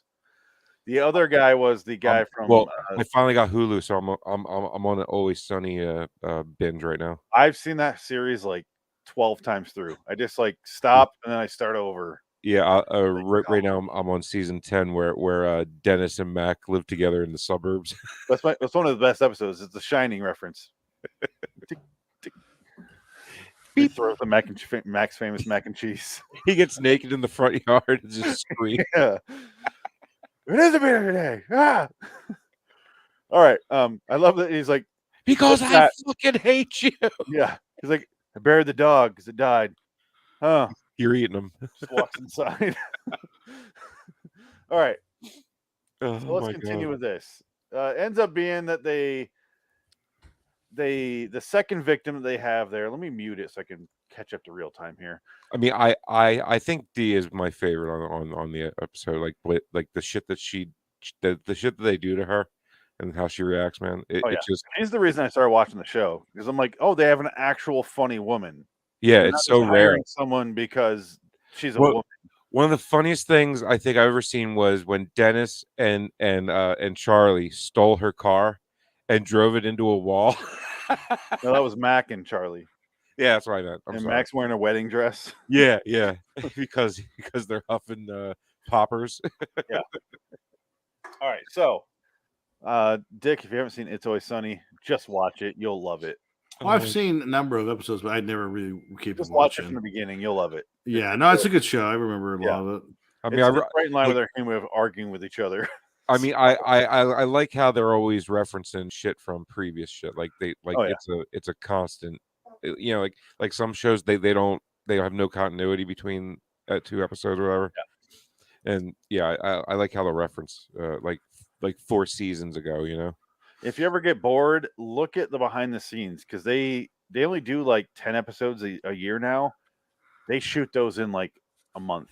They just like get them out of the way. But you see, still Mac kills his dad is the funniest episode I've ever seen. But you'll see them like on the scene, like doing a scene, and then they'll be all right, and they'll take off their shirt and like put on like face, and they're like, all right, let's do this scene for this episode now. And it's like, and they fucking kill it every time. You're like, how are they keeping track of this shit?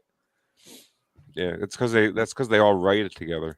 Yeah, but they also have like the world's greatest group supervisor apparently because she just keeps it all straight.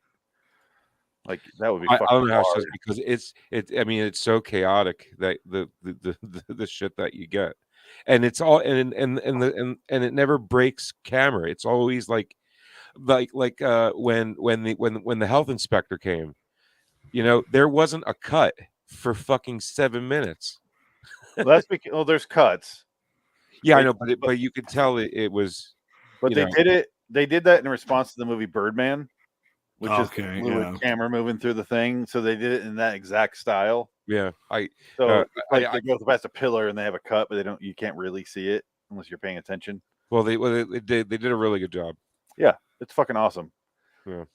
Anyway, watch that show. It's my second favorite show still on television after American Dad. But the next story. Oh, sorry, we're still in the diner. They kill their own son is the point, and we all knew that was coming. The guy from Home Improvement is their son. He had no recollection. He said he got hit in the head and has no memories. Where's a dog tag that has his own fucking name on it? And the second that he brought that up, I was like, "Oh, okay, no, this isn't true." You never read the fucking dog tag around your neck? Exactly. That's the thing. But Roland goes, what are the odds he never looked at the dog tag? They provided vital clues to his identity. Right. Yeah. 1,000,000,000 to 1. Yeah. So I was like, we both voted fiction. Dick and I voted fiction. So let's find out if we get a point here or not. I mean, me personally, I don't wear anything unless I'm intimately fucking very. Not for 25 years, right? Exactly. You would look at the fucking thing around your neck. Yeah. Like Home Improvement, and you have to deal with Tim Allen's bullshit. Yeah, right. I mean, I know every nick on my wedding ring, and I don't even wear it. I took it off because I went to the pool today. I'm like, that fucker's gonna slip right off. No, well, my fingers started to swell up and shit, and then you know, being an electrician, it's really bad to wear gold. Oh yeah, I can imagine. Probably. So I used to wear it around my neck, but then I didn't want to lose it. So Boom, Dick. Let's find And out. what about the plot of the kindly diner owners? I love whose this. special of the day. If it's a true story, I'm going to be so fucking happy. Me too. I just hope what we're doing I've never wanted to lose a point more. Yeah. isn't wrong. Taking matters into our own hands. Don't you ever wonder? Uncle Dave, Frank. Of course I do. From what? Beverly Cop 3, Oh shit! right? See, that's Yeah. it took me a minute, and I'm like, oh, because I was originally I was like, oh, that's the Being John Malkovich guy, but I'm like, no, that guy actually that's a different actor, and Dick was saying the same thing. This guy's also from the Time Machine. I think he's the Time Machine guy. Yeah. But I was like, I know him, and I did have to look it up, and I'm like, fuck, that's it. Uncle Dave, What was the park called again? Wonderland. Wonderland. Dun, dun, dun. Wonderful Wonderland where happiness is king. Wonderland. It plays nonstop. Dun, dun, dun, dun, dun, dun, dun. Think of how we're helping them. A story like that could have happened. Who knows? We made it up. Yeah, there we go. We knew it. Woo! Damn it! I really wanted it to be real. I know, That's but we both got a disappointing. point. That's the sad thing. And I'm That would sad have been- we did. That would have been too ridiculous. That was true, but again, it's just like, man. That would have been fun, right? Your banner's crooked. Oh, that's the background. Talking about this, No, episode 97. Yeah, yeah, it's that's not the crooked. banner. That's the Oh, poster. whatever. Poster's crooked. Yeah, it's crooked on the poster. Yeah. Thank you. The banner's on the bottom, the strolling thing. My bad. Okay, the poster. My bad. Yeah, the poster is crooked. I understand. Man, Uncle Dave worked a lot. Yeah, man worked a lot. Okay, my He's turn. in- He's Frank- in 2 episodes. By the way, Frank, you're doing the last 2 episodes. I know. Okay, so you watched them both. So my next one here is from the agency. A very fey man is working at a jewelry shop, to put it politely. He's a high-end jewelry shop, even though it looks like a fucking garbage pawn shop in the middle of nowhere. He's like, and they have a security door which only works because he goes beep beep, but it looks like a regular screen door, like a glass covered screen door, which doesn't make sense, but it does. When you I see just the want to door- say a side note here. Uncle Dave is also the voice of Scrooge McDuck. there you go. So that's a Fun. that guy made a bunch of money. Yeah, That guy worked for 50 years. yeah. I didn't realize he was for that long. Yeah. Some good of those for guys him. would just do a couple projects. Yeah. He had like 160 credits to his name. Damn right. 90% of them were Scrooge McDuck. There you go. Anyway, Wow. it's a jewelry shop. And the guy's like, yeah, I didn't notice when the woman came in and she walked in and introduced herself. It says she's from the agency and it's Sarah, blah, blah, blah. And I was like, yeah, fine. And then the owner comes out and he's carrying like 17 jewel boxes. He's like, I got $500 worth of rubies to take to the dealership at the ruby factory with the ruby dealers. And it sounds shady as shit. And I'm like, that's like $12 million worth of rubies that you're carrying. That's not $1,000, whatever he said. He's got a stack of boxes of rubies. And he's like, oh, and it's like he's carrying clothes. And he's, oh, God. And he walks out. It's the owner. And then suddenly the Faye guy's like, she didn't look like much. She was just a regular redhead girl, and I didn't give a shit about her. So we sent her to the back, and she started doing her job. You don't But see you're not doing his voice though. Yeah, I can't do his voice. Oh! Yeah, The agency sent a girl over. Oh, yeah, it's not bad. interested in that. And he goes, and then that one woman came by and she's like, he goes, she's really good at spending her husband's money. And he buzzes her in. And she has like a I don't know, 9-year-old with her. Yeah. And he starts selling her a watch. And he's like, you got really good taste. Yes. Best yes. taste, Mrs. I Klein. didn't notice that the daughter wandered off and went into the vault because She went but I in the must stick fucking to the safe. rules. So I went back to the vault and closed it. Stupid little girl. Oh no, she's locked in there for the weekend because the guy's on the road. And then it's like the cuts to the fucking safe cracker cop, and he's like, this will take all fucking weekend. She's only got like an hour left of oxygen. And he's like trying to panic the mom, it seems like. And the mom doesn't give a shit. She's holding her little bullshit dog. And the daughter, meanwhile, is inside this vault, locked in there and dying. And then also, out of nowhere, the redhead comes in. My whole theory was she's a safe cracker, or she's a thief pretending to be this girl and is going to rob them. And then she comes out and she goes, I know how to open that vault. And she yells like, Sarah, right or left? And Sarah's like, right. And she's like, number 1 out of 100, 1 out of 99. She's like 32. And she spins and she just follows her directions. And then there's some prat falls in that and she gets the wrong number, but she figures it out and gets her out of there. And then Sarah falls out fucking dead. I love that. I guess she's alive because She lives. She's fine. But she falls out fucking dead. And then that's it. And then she walks out. Oh, I'm sorry. There's one last thing. And then suddenly the real Sarah comes up and she's like, I'm from the agency. My name is Sarah, blah, blah, blah, blah, blah. And they're like, oh. Now, the thing about this is it could be real. I voted fact. You voted fiction. Well, I'm just saying, playing devil's advocate. It could be real. I'm just going, some girl's trapped in a safe and got out due to chance. That's why I'm gonna go. Well, I think it could have been what you thought, where it's like this woman was going to rob them. She knew the combo, so that's what did it. But that's the story. That's the only truth in it, and it just so happens they made up I'm from another agency. But again, that could be where it's real. That's what I love about the show, and the game within the game is what part of this could be fact and which parts are complete fabrications, because it's never just yes, as reported, this happened. No, it's never that. There is such thing as a bank vault or a jewelry vault, therefore it's true. Like that sort of shit is what you have to focus on. I voted fact. Dick, you voted fiction. I could go either way on this one. This whole thing with the hourglass thing doesn't matter. They pretend like it does for half a second. They don't focus on it.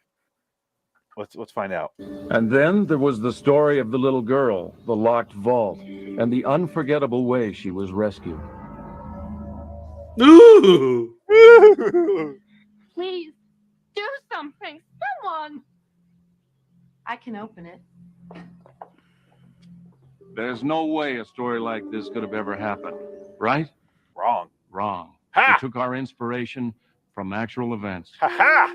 Yeah, that's what I mean. It's playing devil's advocate there. Ha ha! Okay. Woo! Yeah! All right. So I think you're 1 ahead still. Hold on. 2 ahead. Head. So it was 12-10 to begin. You got the candlestick right, which brought it to 12-11. We both got the last one right, which was 12-12, right? Wait. Right, okay, that's what it is. Yeah. So now it's 14-12 because I got this one right. Now we're back to where we were before. Okay. I just want to make sure that makes sense. Yes, it does. Looking at the math here. All right. So we both voted differently. So you could tie right now in these next two that Frank is going to cover. Dick, are you excited? So excited. Should be. Frank, I'm going to put you down for no marks on these 3 here. Frank, do you want to start talking about the Magic Rose Garden? Oh yeah, these 2 old fucks. Every time they're in the rose garden, they get all lightheaded and they see visions. Then she does, yeah, his wife. And they make phone calls to people who are about to die or do something stupid to kill somebody else. Well, family members. Tell them not to do it. Family members, yeah. Yeah, like family members. Like one's the stupidest one was a kid dropped a glass in the kitchen and there's a baby crying like a 1-year-old, and somehow the glass goes from the floor to the countertop, and then she's about to feed the little baby the food that has glass in it, and the old bitch that saw it in the rose garden told her squeeze, and he he called his daughter or whatever and told her not to feed the kid because it has glass in it, because she saw the vision, and saved the baby's life that didn't eat glass, apparently. Also, don't make that deal because Yeah, he called his son, I guess. Oh, and good said, thing "Don't- I did don't make that deal. Yeah, because My friend Tony's entire family was brutally murdered by that drug lord. yeah, or Ponzi scheme or whatever. It was Yeah. Madoff. they don't explain it, but it very well could be what Dick said, which is just a horrible drug deal gone wrong with the cartel. They don't explain it. No, they No, don't they get do into it not. all. And that's it. Yeah. Like you see what you don't Yeah. see is him on the phone and his family of 4 murdered in front of him with his throat slit with a straight razor Yeah. from Frank, there is more. What does he do to the garden that the police person says to do, or the doctor says to do? Oh, destroy the garden. He basically says, like, brutally murder that fucking rose garden. So wonderful. And it's like slow motion. I can't hear you guys because my headphones are unplugged, but he's like, ah! Slow motion acts in this fucking thing like Goodfellas or the end of Casino with Joe Pesci in the cornfield. Yep. Yeah, and then somebody comes over and says, "Oh, I wouldn't get rid of that rose garden." I missed everything you just said, but yeah, I see me talking about the ending. Yeah. After he murdered it, somebody said, "Oh, I wouldn't get rid of that rose garden." The son calls him, is like, "Hey, by the way, everyone involved in that deal is fucking dead. Like head on a pike or head on a turtle, and with a message to the DEA, like." And They Danny went Trejo was cut they up. went whale watching in a canoe, and they were swallowed whole by a humpback or something. I don't know. They got kissed by their brother, ended up in the fucking pond. It was weird. Yeah, they get, who knows, but he killed the garden already, and then it ends, and it's like, who gives a shit? But let's find out. I said fiction. Frank, you said fiction. Dick, you said fact. Yes, I said fact on this one. I don't believe in this. It's too stupid to be. You say fiction for all of them. Yeah, you do. I know. Frank, Well, you don't understand how this works. I can only go off of what I believe, man, and there's no way somebody has a vision and then saves a baby from glass breaking that ends up in this food somehow. Like, well, here's the problem. This is that might not have happened. That's not what happened. Yeah. Again, well, then it's not true. Then is my point. Yes. Well, you're no, wrong. We're not arguing principle. We're saying, did these writers read that there's a rose garden and someone predicted something? That's all you're going off. Yeah. I mean, Pete, 65% of this country believe in angels for some fuck reason. So, well, Frank, not so many people had awful lives like you. There's still hope in some people. Fuck hope. They haven't lived yet. Exactly. All right, let's find out. And what did you think about the rose garden that seemed to hold unexplainable visions? Fiction. Visions that threatened the very life of the woman who saw them.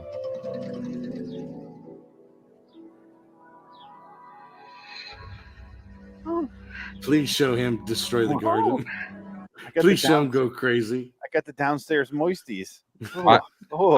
I hate that hat. Right? I hate these people. I hope they die in that rose garden and get sucked into it like a fucking horror movie. I'm glad she died. She doesn't die. Yes, she does. No, see what happened was his boner went off because he took that blue pill and he just blew a load on her dress. He kills the garden to save her. She doesn't die. Yeah, she doesn't die. She died 2 weeks later of diabetes, but that's besides the point. Yeah, Wilford Brimley between the two of them. Diabetes. Who just finally fucking died. Diabetes is a goddamn joke. Let's watch this though. Fact or fiction? Did she die of diabetes or the roses? Freddie, he's about to do something foolish. He's going to mortgage his house. He's going to put everything he has into this business. Freddie doesn't know that it's a bad investment. It's called life. Everybody fucks up putting all their money in investment. What are you talking about? You know what I'm talking about. Was this a story inspired by actual events? Yes, it was. Ah, I told you. I fucking told you. Yeah. You can't. That's too much information for them to not make it Wrong. Right. Yeah. And told you. Wrong. Told you. That's why you got to think like this show, Frank. You Well, got it's- to. You have it's to just a flip of defy a logic. coin. Just a flip of a coin. Yeah, it's defy logic. That's all you got to think. It's like what makes the least amount of sense, You- but could hold be on. true. I hesitate when you say flip of the coin because Yeah, we've guessed we're only one apart right now. You have to think like a writer would. My point is the show would be better if the stories were actually like. Never mind. because if that was the case, they'd all be fake. Yeah. That's the problem. They'd all be Okay. fiction. Let me explain this show, Frank. Nothing you see happened the way you see it. Yeah. No, Right? I get it. Because they're saying Do you? inspired Do ya? by. You Yes. know? Okay. That's a good way to look at it. 4.5% of this story was inspired by fact, therefore it's Like fact. Is what Apollo you have to think about it like. Like Apollo 13 isn't like the way the movie went. It's not exactly how it happened. No. but it was inspired by what happened. If you watch the real security camera of Apollo 13, it would be boring as shit. I Unless have flare-ups of a few seconds of excitement, and you're like, "Oh, I'm bored again." no And Stanley Kubrick sitting on his director chair, telling him where to put the lighting. no. I've listened to the actual NASA, fucking radio chatter between Apollo 13 and Jim Mission Lovell Control, and and it's boring as shit. You Yeah, would that's what I'm saying. listen to that. He would, but like that's exactly what I mean, Frank. It's the height. You got to think of the Hollywood version. Imagine this is Of what I say to the show. Anything, yeah. Imagine a writer who goes, "Oh, there was like some sort of story about this. All right, I got to write a script for this fucking show. It's on Fox. Who gives a shit?" Blah blah blah. They read like a little highlight of a story, and the rest of it's fake. But 4.5% of it was real, and that's it. You have to see like the details about what was real and what wasn't, or what does someone fill in the blanks with. If everything seems very coincidental, it's gonna be fake. That's the trick of this show. And this show is infuriating because right now, if Dick gets this next one right and we get it wrong, Frank, he ties me. And I kind of hope he does because I just don't think a 500 or 1,000-pound bomb dropped from a Japanese bomber onto a Jeep could throw two soldiers out of it and then be fine. It's impossible. Again, you have to think about this in terms of presentation. James Brolin is telling you the story. Do you think they would make him do a fake lie story and he tells it? Yeah, he wouldn't do it. They probably didn't tell him till after. You got to tell the story like it's real. That better be real. Go. By the way, that was fake. They probably told him after. Yeah, I bet you it's real. It would make it's going to be real. Yeah, if I was a director, I would. Because you got to remember all the historic, all the episodes and segments that are based on in a time period, a historic story, end up being real. So far, they've all been real. This is only World War II. I just don't appreciate stories of history that is fictionalized. Yes, but that doesn't change what we're dealing with. No, you're gonna throw your opinions out the fucking window. I know, but it's all I got to go off of, so I'm going to stick by them. No, you got to kill them because they're not working for you. You got 3 right out of. You are so far behind on this game. It's okay. I'm having fun, just arguing. Yeah, but at some point you got to realize that you're the blind person playing dodgeball, and maybe change your tactics. And take the blindfold off. But it's exciting to watch the blind person play dodgeball. Go limp. But you can't watch yourself play dodgeball. Is my point. That's okay. I mean, I always take one for the team on my other podcast. Sounds like you take 5 an episode on this show. I do it on purpose. Because here's the thing: you've just played 2 more episodes, and if you're wrong here, you're still down to Jared. On my IndyCar podcast, I act like the idiot that doesn't know shit. So we can talk about what's really going on instead of just spitting facts at people. It's boring. You should do that on this show. Yeah. I am right now. It's the best I got right now. You should do that in Twilight Zone, I should say. I got Dick. He doesn't know shit, so about the Twilight Zone specifically. Yes, that's fine. Okay, so Frank, describe whatever the fuck this episode is called the Jeep. Okay, apparently there's 2 soldiers that are stationed in the luckiest fucking uh uh uh uh, uh they got the luckiest fucking appointment a soldier could get in World War II, being stationed in the anti-aircraft battery in Northeast Australia. Australia. Yeah, you know, where the Japs tried to take it for a month out of a 5-year war. So they had it good. They didn't have to go to Guadalcanal or anything. So Yeah, they're not deep in the fucking trenches and trying to fight yeah, the Japanese who are locked in a cave somewhere or anything. They just they got to worry about sitting there and kangaroos. randomly a bomb goes off, or Yeah, doesn't. a Jap plane flies over their Jeep, Put my headset again. and apparently a bomb hits the Jeep. They go flying into a trench, and they get up, and they're perfectly fine somehow. It looks like James Brolin is singing in a musical right now on his throat. Fiddler on the Jeep. Snapping his fingers. Fly me to the moon. He's doing a Streisand song. These are all the hits of James Brolin. My dick smells like Streisand. This is close enough. Anyway, It looks like he's singing Sinatra. Yentl takes it in the ass. oh, trust me, she does. Oh, me and my 3 friends can attest. Yentl, you minx. Who was her husband for him? I don't think she was married, but she was with John Peters for a while. Okay, Let yeah, me that's what I sing was among thinking. the stars. So John Peters is the one who told Kevin Smith the story about Yes. how Barbra Streisand had the mall, and she basically owned her own like Nordstrom rack in her Oh, basement, wow. or like in her house. Interesting. She'd go and like shop for clothes in her own house. Yeah, I read the Hollywood story about Well, him when- when he took over Sony. It's amazing. Well, when you're that fucking rich and famous, you just cannot stroll into a public place and shop without people fucking. No, yeah, swarming you really can't. Why, It's fine. why do you think Michael Jackson had a fucking amusement park built in his backyard? For the children. Because he can't go to Six Flags by himself. You know what I mean? That was for the buses of children that he took home and slept with. That's why he had an amusement park. Look, for Macaulay Culkin and look, himself. Michael Jackson did Thriller. All right, Thriller. I understand that. I really want to read off these quotes from Kevin Smith on in the evening with Kevin Smith from 2002. His little weird stand-up thing they did, Dick. You seen?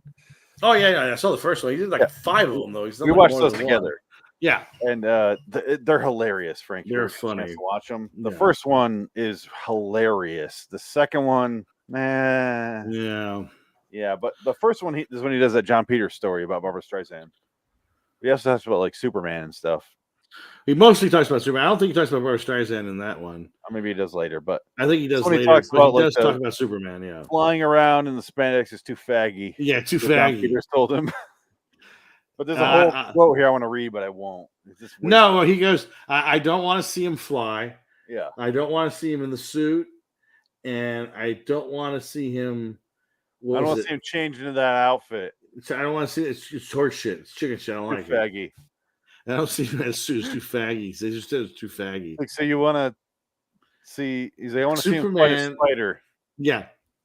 Oh, no, that's right. And he's got to fight a giant spider. That's what it was. Yeah, That was the he's like- third thing. And Yeah. so years later, it gets canceled, and I'm sitting there in the theater and I'm watching Wild Wild West, and I'm like, this is fucking boring. And then a giant fucking spider appears. John Peters produced that movie. Yeah. That was the joke. So, All right. So, okay, the Jeep. My main complaint, and something we didn't mention yet, I don't Again, think, Frank, yeah. is that you don't see the fucking episode. It's James Brolin sitting telling in a chair you the story. Yeah. telling you the story. That's why I think it's real. We might as well play him doing it because it's so short and it's not. Well, I like- think that's because normally right now they play a clip. So is that what they're going to do? I Play think a so. clip of him talking? I think so. Yeah. Let's find out. Yeah. Frank and I voted fiction, Dick fact, which means Dick's probably right. And I do agree with Dick's theory that the fact one or the historical ones are always fact. So far, they've all been fact. They've all said fact. But I'm going off script because A, it's out of the country.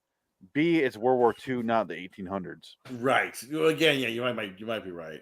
Yeah, that's the only reason I went fiction. It's just, but it's almost A too bomb is not going to specific. hit a small ass Jeep, and you're going to survive it. It's not going to happen. Frank, you didn't describe what happens at what the backstory of that bomb was. Oh yeah, to make it even more crazy, I forgot about this. Piece of That's the whole point. A piece of the bomb apparently had his father's name on it engraved because his father engraved an engine or some bullshit in World War One. Yeah, and then Japan doesn't have any iron ore deposits, so they have to get all their metal imported. But apparently they didn't melt it down. They just apparently used it to make a bomb, which is bullshit. You got to melt the shit down to reform it into the sheets of metal you need for the bomb. There's a smelting factor involved, in which case, how do you track that? Exactly. The engraving in the metal would not survive it, that metal being melted down into a liquid before it's poured into a mold. So that's bullshit. And the other bullshit thing is that the piece of metal was lodged in the seat of the driver's seat. Apparently, when the bomb blew up, it blew the two guys out of the Jeep, and then the piece of metal went flying into the chair, not severing him in half. I guess it flew up way in the air and then landed? Twice, apparently. I don't know. But it's impossible. It's just not possible. It's physically impossible. But is this a case of us focusing too much on the details? What else do I have to go off of? Exactly. So that's what I focused on. Dick, if you're right, we tie at 14. And I honestly hope you're right now. Because I love it when we're tied. Yeah, it's more fun. Yeah, it's more engaging every time we do this. But let's find out. The Jeep Factor Fiction. Tell us, sing us a song here, Brolin. Jimmy, take it away, Jimmy. His little erection in his coat there, his ill-fitting coat. We are full of shit. Hey, the Jeep. I fucked the Jeep. Her name is Barbara Streisand. Anyway, guys. On the story that I told you this evening. Was it a work of fiction? I'm afraid not. It happened. There we go. Told you. Told you. I fucking told you. 3 of our the stories history were ones are inspired always by real fucking events, fact. while 2 were put there to deceive you. Beyond belief, fact or fiction will continue. Well, also, again, it's within the realms of folklore. Beyond belief, loosely as fuck factor fiction. Who knows? Join us next time as we cross over from tales of complete fiction to the world of strange truth. Good night. No, you're not, because you didn't come back next season, Jim. What an erotic logo. Oh, I always thought it looked like a dick and balls. Yeah. Absolutely. It's His Dick name is Clark. Dick Clark. Clark is code for balls, apparently. Rest in peace, Dick Clark. I'm going to give this episode a 7. Oh, solid 7. This episode was solid. Like, I loved all but the last one. It was a fun episode to sit through. You guys see an old man take out a rose garden. You guys see old people killing homeless people. And you got to see a parrot turn somebody in. You got to see gold. Brolin sit in a chair and tell you a story that oh my God. sounded action-packed, but we'll never know. Can't afford to show Brolin spin you a yarn. Can't afford to show it. Is you're the reason Dick now has a point and tied with me. As I said, this story is bullshit. He's just talking. Let's all agree on the same thing. You went, no. Well, you didn't say anything before I said it. You Yeah, just said, let's all agree, and then you asked me what I thought. No, I go, let's all agree. I was the first one to say, right? And I would have went with fact, but you was like, fuck it. We'll all go fiction. No, you asked me. You're no, like, fact. we'll all agree. Well, Frank, what do you say? And I went, bullshit.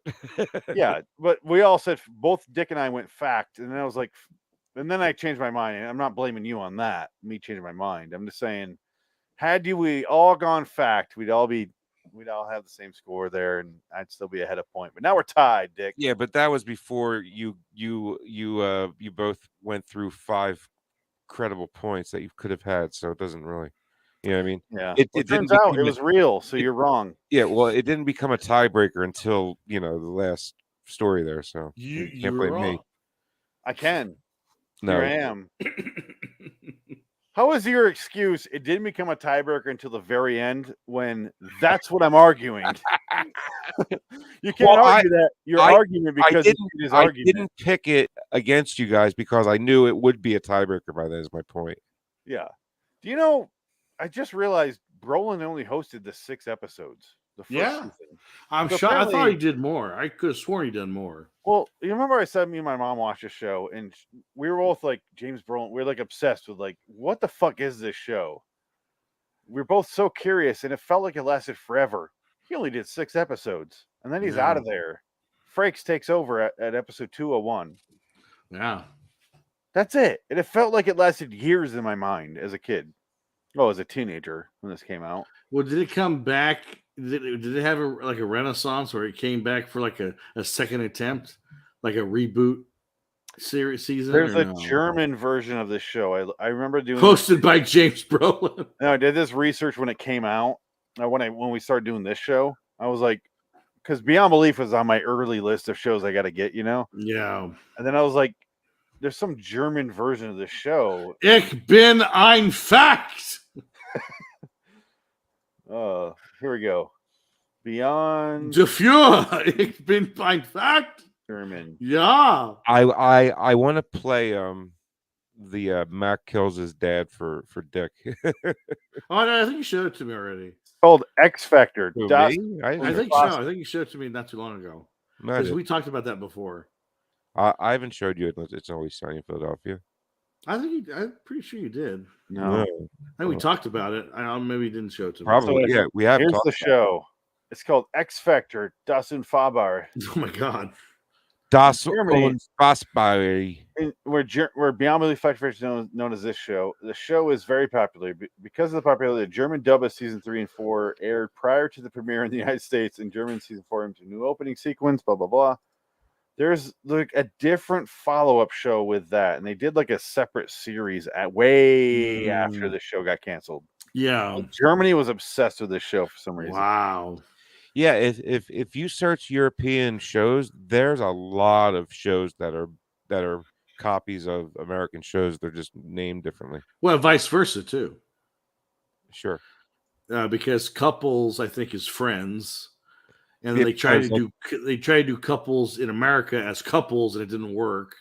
Because But that was the thing. amazingly enough, this world is fucking huge. Yeah, and they don't have any ideas. They're all creatively bankrupt. Yeah. Pretty much, that's where we're at right now. That's why everybody's watching the same shows on streaming. Yep. Because Okay. there's nothing left. Okay, so on October 4th, 2018, 16 years after this show was canceled, 2 new episodes of Beyond Belief Factor fiction known as X Factor Das Unfahrbar in Germany, where the show is very popular, aired in Germany under the title, what I just said. Due to the 20-year anniversary of the show in Germany, the episodes were hosted by Detlef Both. However, the reception has been highly negative, owing to the fact that amateur actors were casted and the cast was produced cheaply. Oh, Cases were produced cheaply. Sorry. Did they not watch the original show? In Germany, where Beyond Belief Factor fiction is known as blah blah blah, the It was show is just very popular. It was just a quick money grab for the nostalgia. That's it. There's no reason to put money into it because people were going to watch it and regardless. Germany That's got lucky amazing. because, unlike the international version of the show, in the German version, the narrator between the cases was cut. Wow. So you don't get to see Frakes going, here's a lamp. Aren't lamps scary? Here's a story about a lamp. And like, oh, that bullshit that they do in the show. 9's would love to see the German version. Dein unter der Lampe! World War II, fact or fiction? We did not kill the Jews. Sounds like denial, but okay, I'll go facts. Sorry. No, did not Ger- happen. Germans do not scream their language. It's I so know. funny. They're just Okay, really, so- they're over enthusiastic. Dick and I have done 5 episodes now. 1, 2, 3, 4, 5. We're tied at 14. Wow. Frank, this is your like 2.5. Yeah, third. I don't know how to call that. I'll put 2.5. There you go. You got none right today. You're still at 3. Well, if I would have watched all 5, I'd probably get my average. So you be at 3? Well, 1.3, right? Every show. Well, would you have believed the parrot story? Which No, parrot one? Parrot. The parrot, yeah. no, I wouldn't have believed it. See, would have got that right. What about the diner though? They killed a homeless man. I probably would have believed it. So 1 right. From the agency, the stupid safecracker one.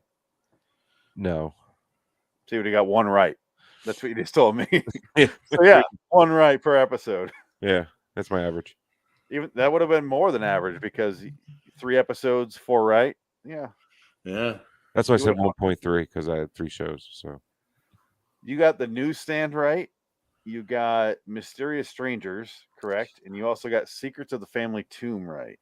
I know one of them. I was the only one that got it right. I remember that. No.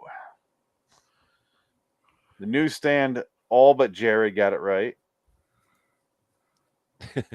Oh, he wasn't there. That's why. Mysterious Strangers, you and I got right. And then Secrets of the Family Tomb, you and Dick got right. I have a spreadsheet here, by the way. Because everyone that everyone I pick, I usually get somebody to agree with me. So this is me, Dick, Jared, Frank.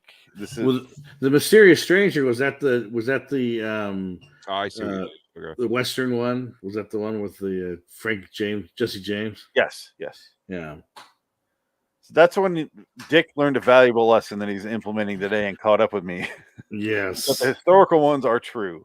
I went back 3 times to each episode to figure out who the fuck got what right in these episodes. So I really really made sure these scores are correct.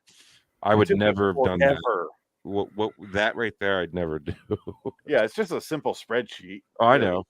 I just Like, never done it. This is no score. This is a 1. That's it. And then it gives a total up here. That's it. But yeah. So it tells the story if it's fact or fiction over here. You on your Mac? No. Okay. This is a Google Sheets. I'm just looking at the toolbar in the bottom. Never No, mind. it's Windows 11 now. Looks an awful lot like Mac. Right? Right? Amazing. Crazy, Yeah, right? my computer isn't up to date enough for Windows 11 to be updated. Oh, nice. Mine told me that for a while, and then suddenly it was like, oh, yeah, you're cool. Mine told me to update. I said no. I did that for a few weeks.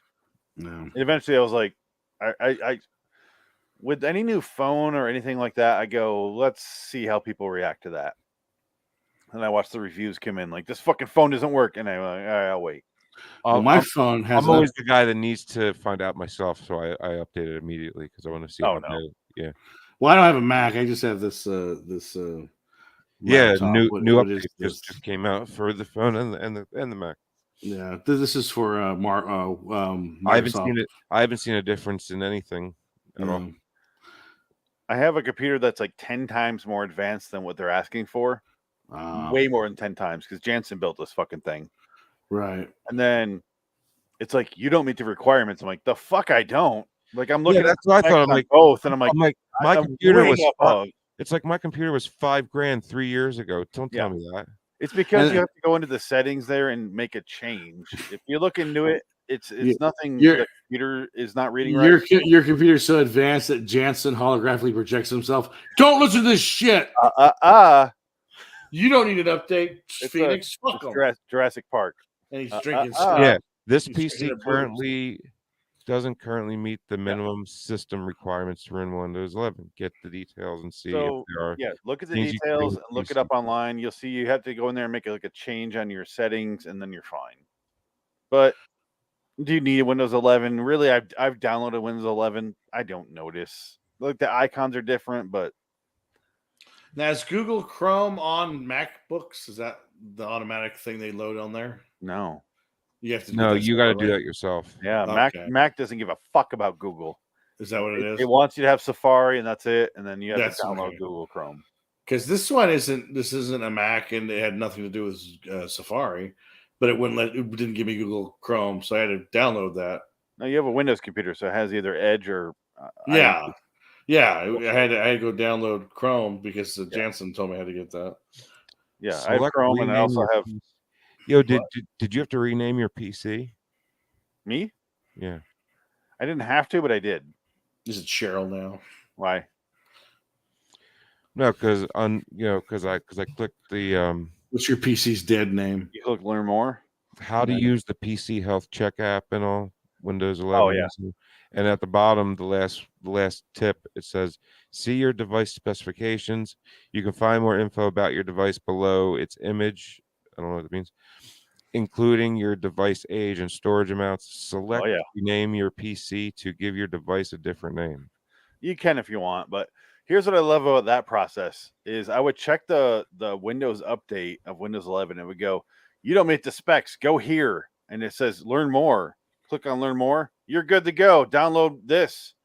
You click on download this, goes back to this program, which is like, you don't meet the spec. I'm like, yes, I do. This is the thing you're telling me to check to see if I make it. Tells me I am. So it's like this stupid fucking loop of just dumb. And you're stuck in it. And I was like, fuck it. And I backed away. And like 2 weeks later, it's like, oh, by the way, here you go. Here's Windows 11 if you want. I was like, yeah. Well, what have you? Yeah. I was like, oh, okay. So I was cool the whole time. Yeah. Yeah. Thank you. Assholes. Something wasn't clicking right. And eventually it did, is all I'm saying. So if it tells you you're not meaning it, just wait. I don't know. It's a work for me. After the what have you went through. After the what have you. He has health problems, your computer. Health problems. Well, guys, I love this episode. It's fantastic. Frank, I really wish you could have watched the old people killing homeless men. That was a fantastic joy that we did not see coming, even though we predicted it. We didn't see it coming for real. Oh, man, that was great. It's hilarious. The next episode of this podcast, so in 2 weeks, whatever the fuck it is April 16th, I guess I'll say, is a Saturday. Episode 98, One Step Beyond the Dead Part of the House, and then Beyond Belief 211 with Jonathan Frakes. Yay! Number one. Dick has a chance to pull ahead, which he very well might. Well, I think it's going to be one of those. We're always going to be in perpetual. Yeah. Even, I think, because we just. I really hope we are. It's more fun that way. Yeah. Yeah. I want a little bit of, back and forth. I don't want to just pull ahead like 14. That's not fun. And I could honestly, because I've seen these episodes a long time ago, but I could honestly tell you I have no memory of what any of the outcomes were on any of these episodes. There's only one segment I know, and when we watch it, if we ever do, I will let you know. Okay. I will be very fair. I don't remember any of them. Yeah. Because it's the one where the guy reads this clip of the newspaper about buying a car for $1. Okay. And it ends up being like the wife was divorcing her husband and sold his car without telling him for $1. It's true. Yeah. That happens all the time. I remember that happening, and that's all I remember. Right. Yeah. No idea. No, that's what we go to car shows, and people who buy and sell cars, they always say the same thing. You want to buy a nice car, your dream car, wait till look for divorces, because the wife always sells the car for cheap to fucking spite the husband. Yeah. Every time. That's the point of that story where I was like, no, because I remember me and my mom, I was like, no, that's stupid. Because it was like he had a dream about it, is what they added. Oh, okay. Exactly. But then I was like, true? I'm like, fuck you. So I remember that being. It's a long way to go for true. I was 15. I remember that anger that I had there. For Jonathan Frakes and pretty your bad. shit show. But anyway, my camera turned off again, of course.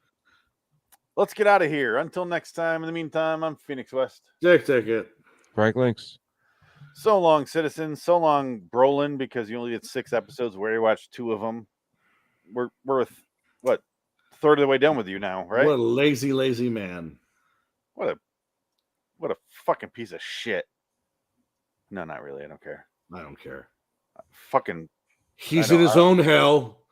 I don't like Barbra Streisand. No. Yeah, exactly. That's what I mean. He's in his a real own hell. piece of shit. Yeah. How did he deal with her? I don't know how that worked out. How did she luck out? I'll say that. She sucks, and he looks like that. He looks like a fucking god. You just answered your own question. She sucks. There you go. All right. Bye-bye. Bye-bye now.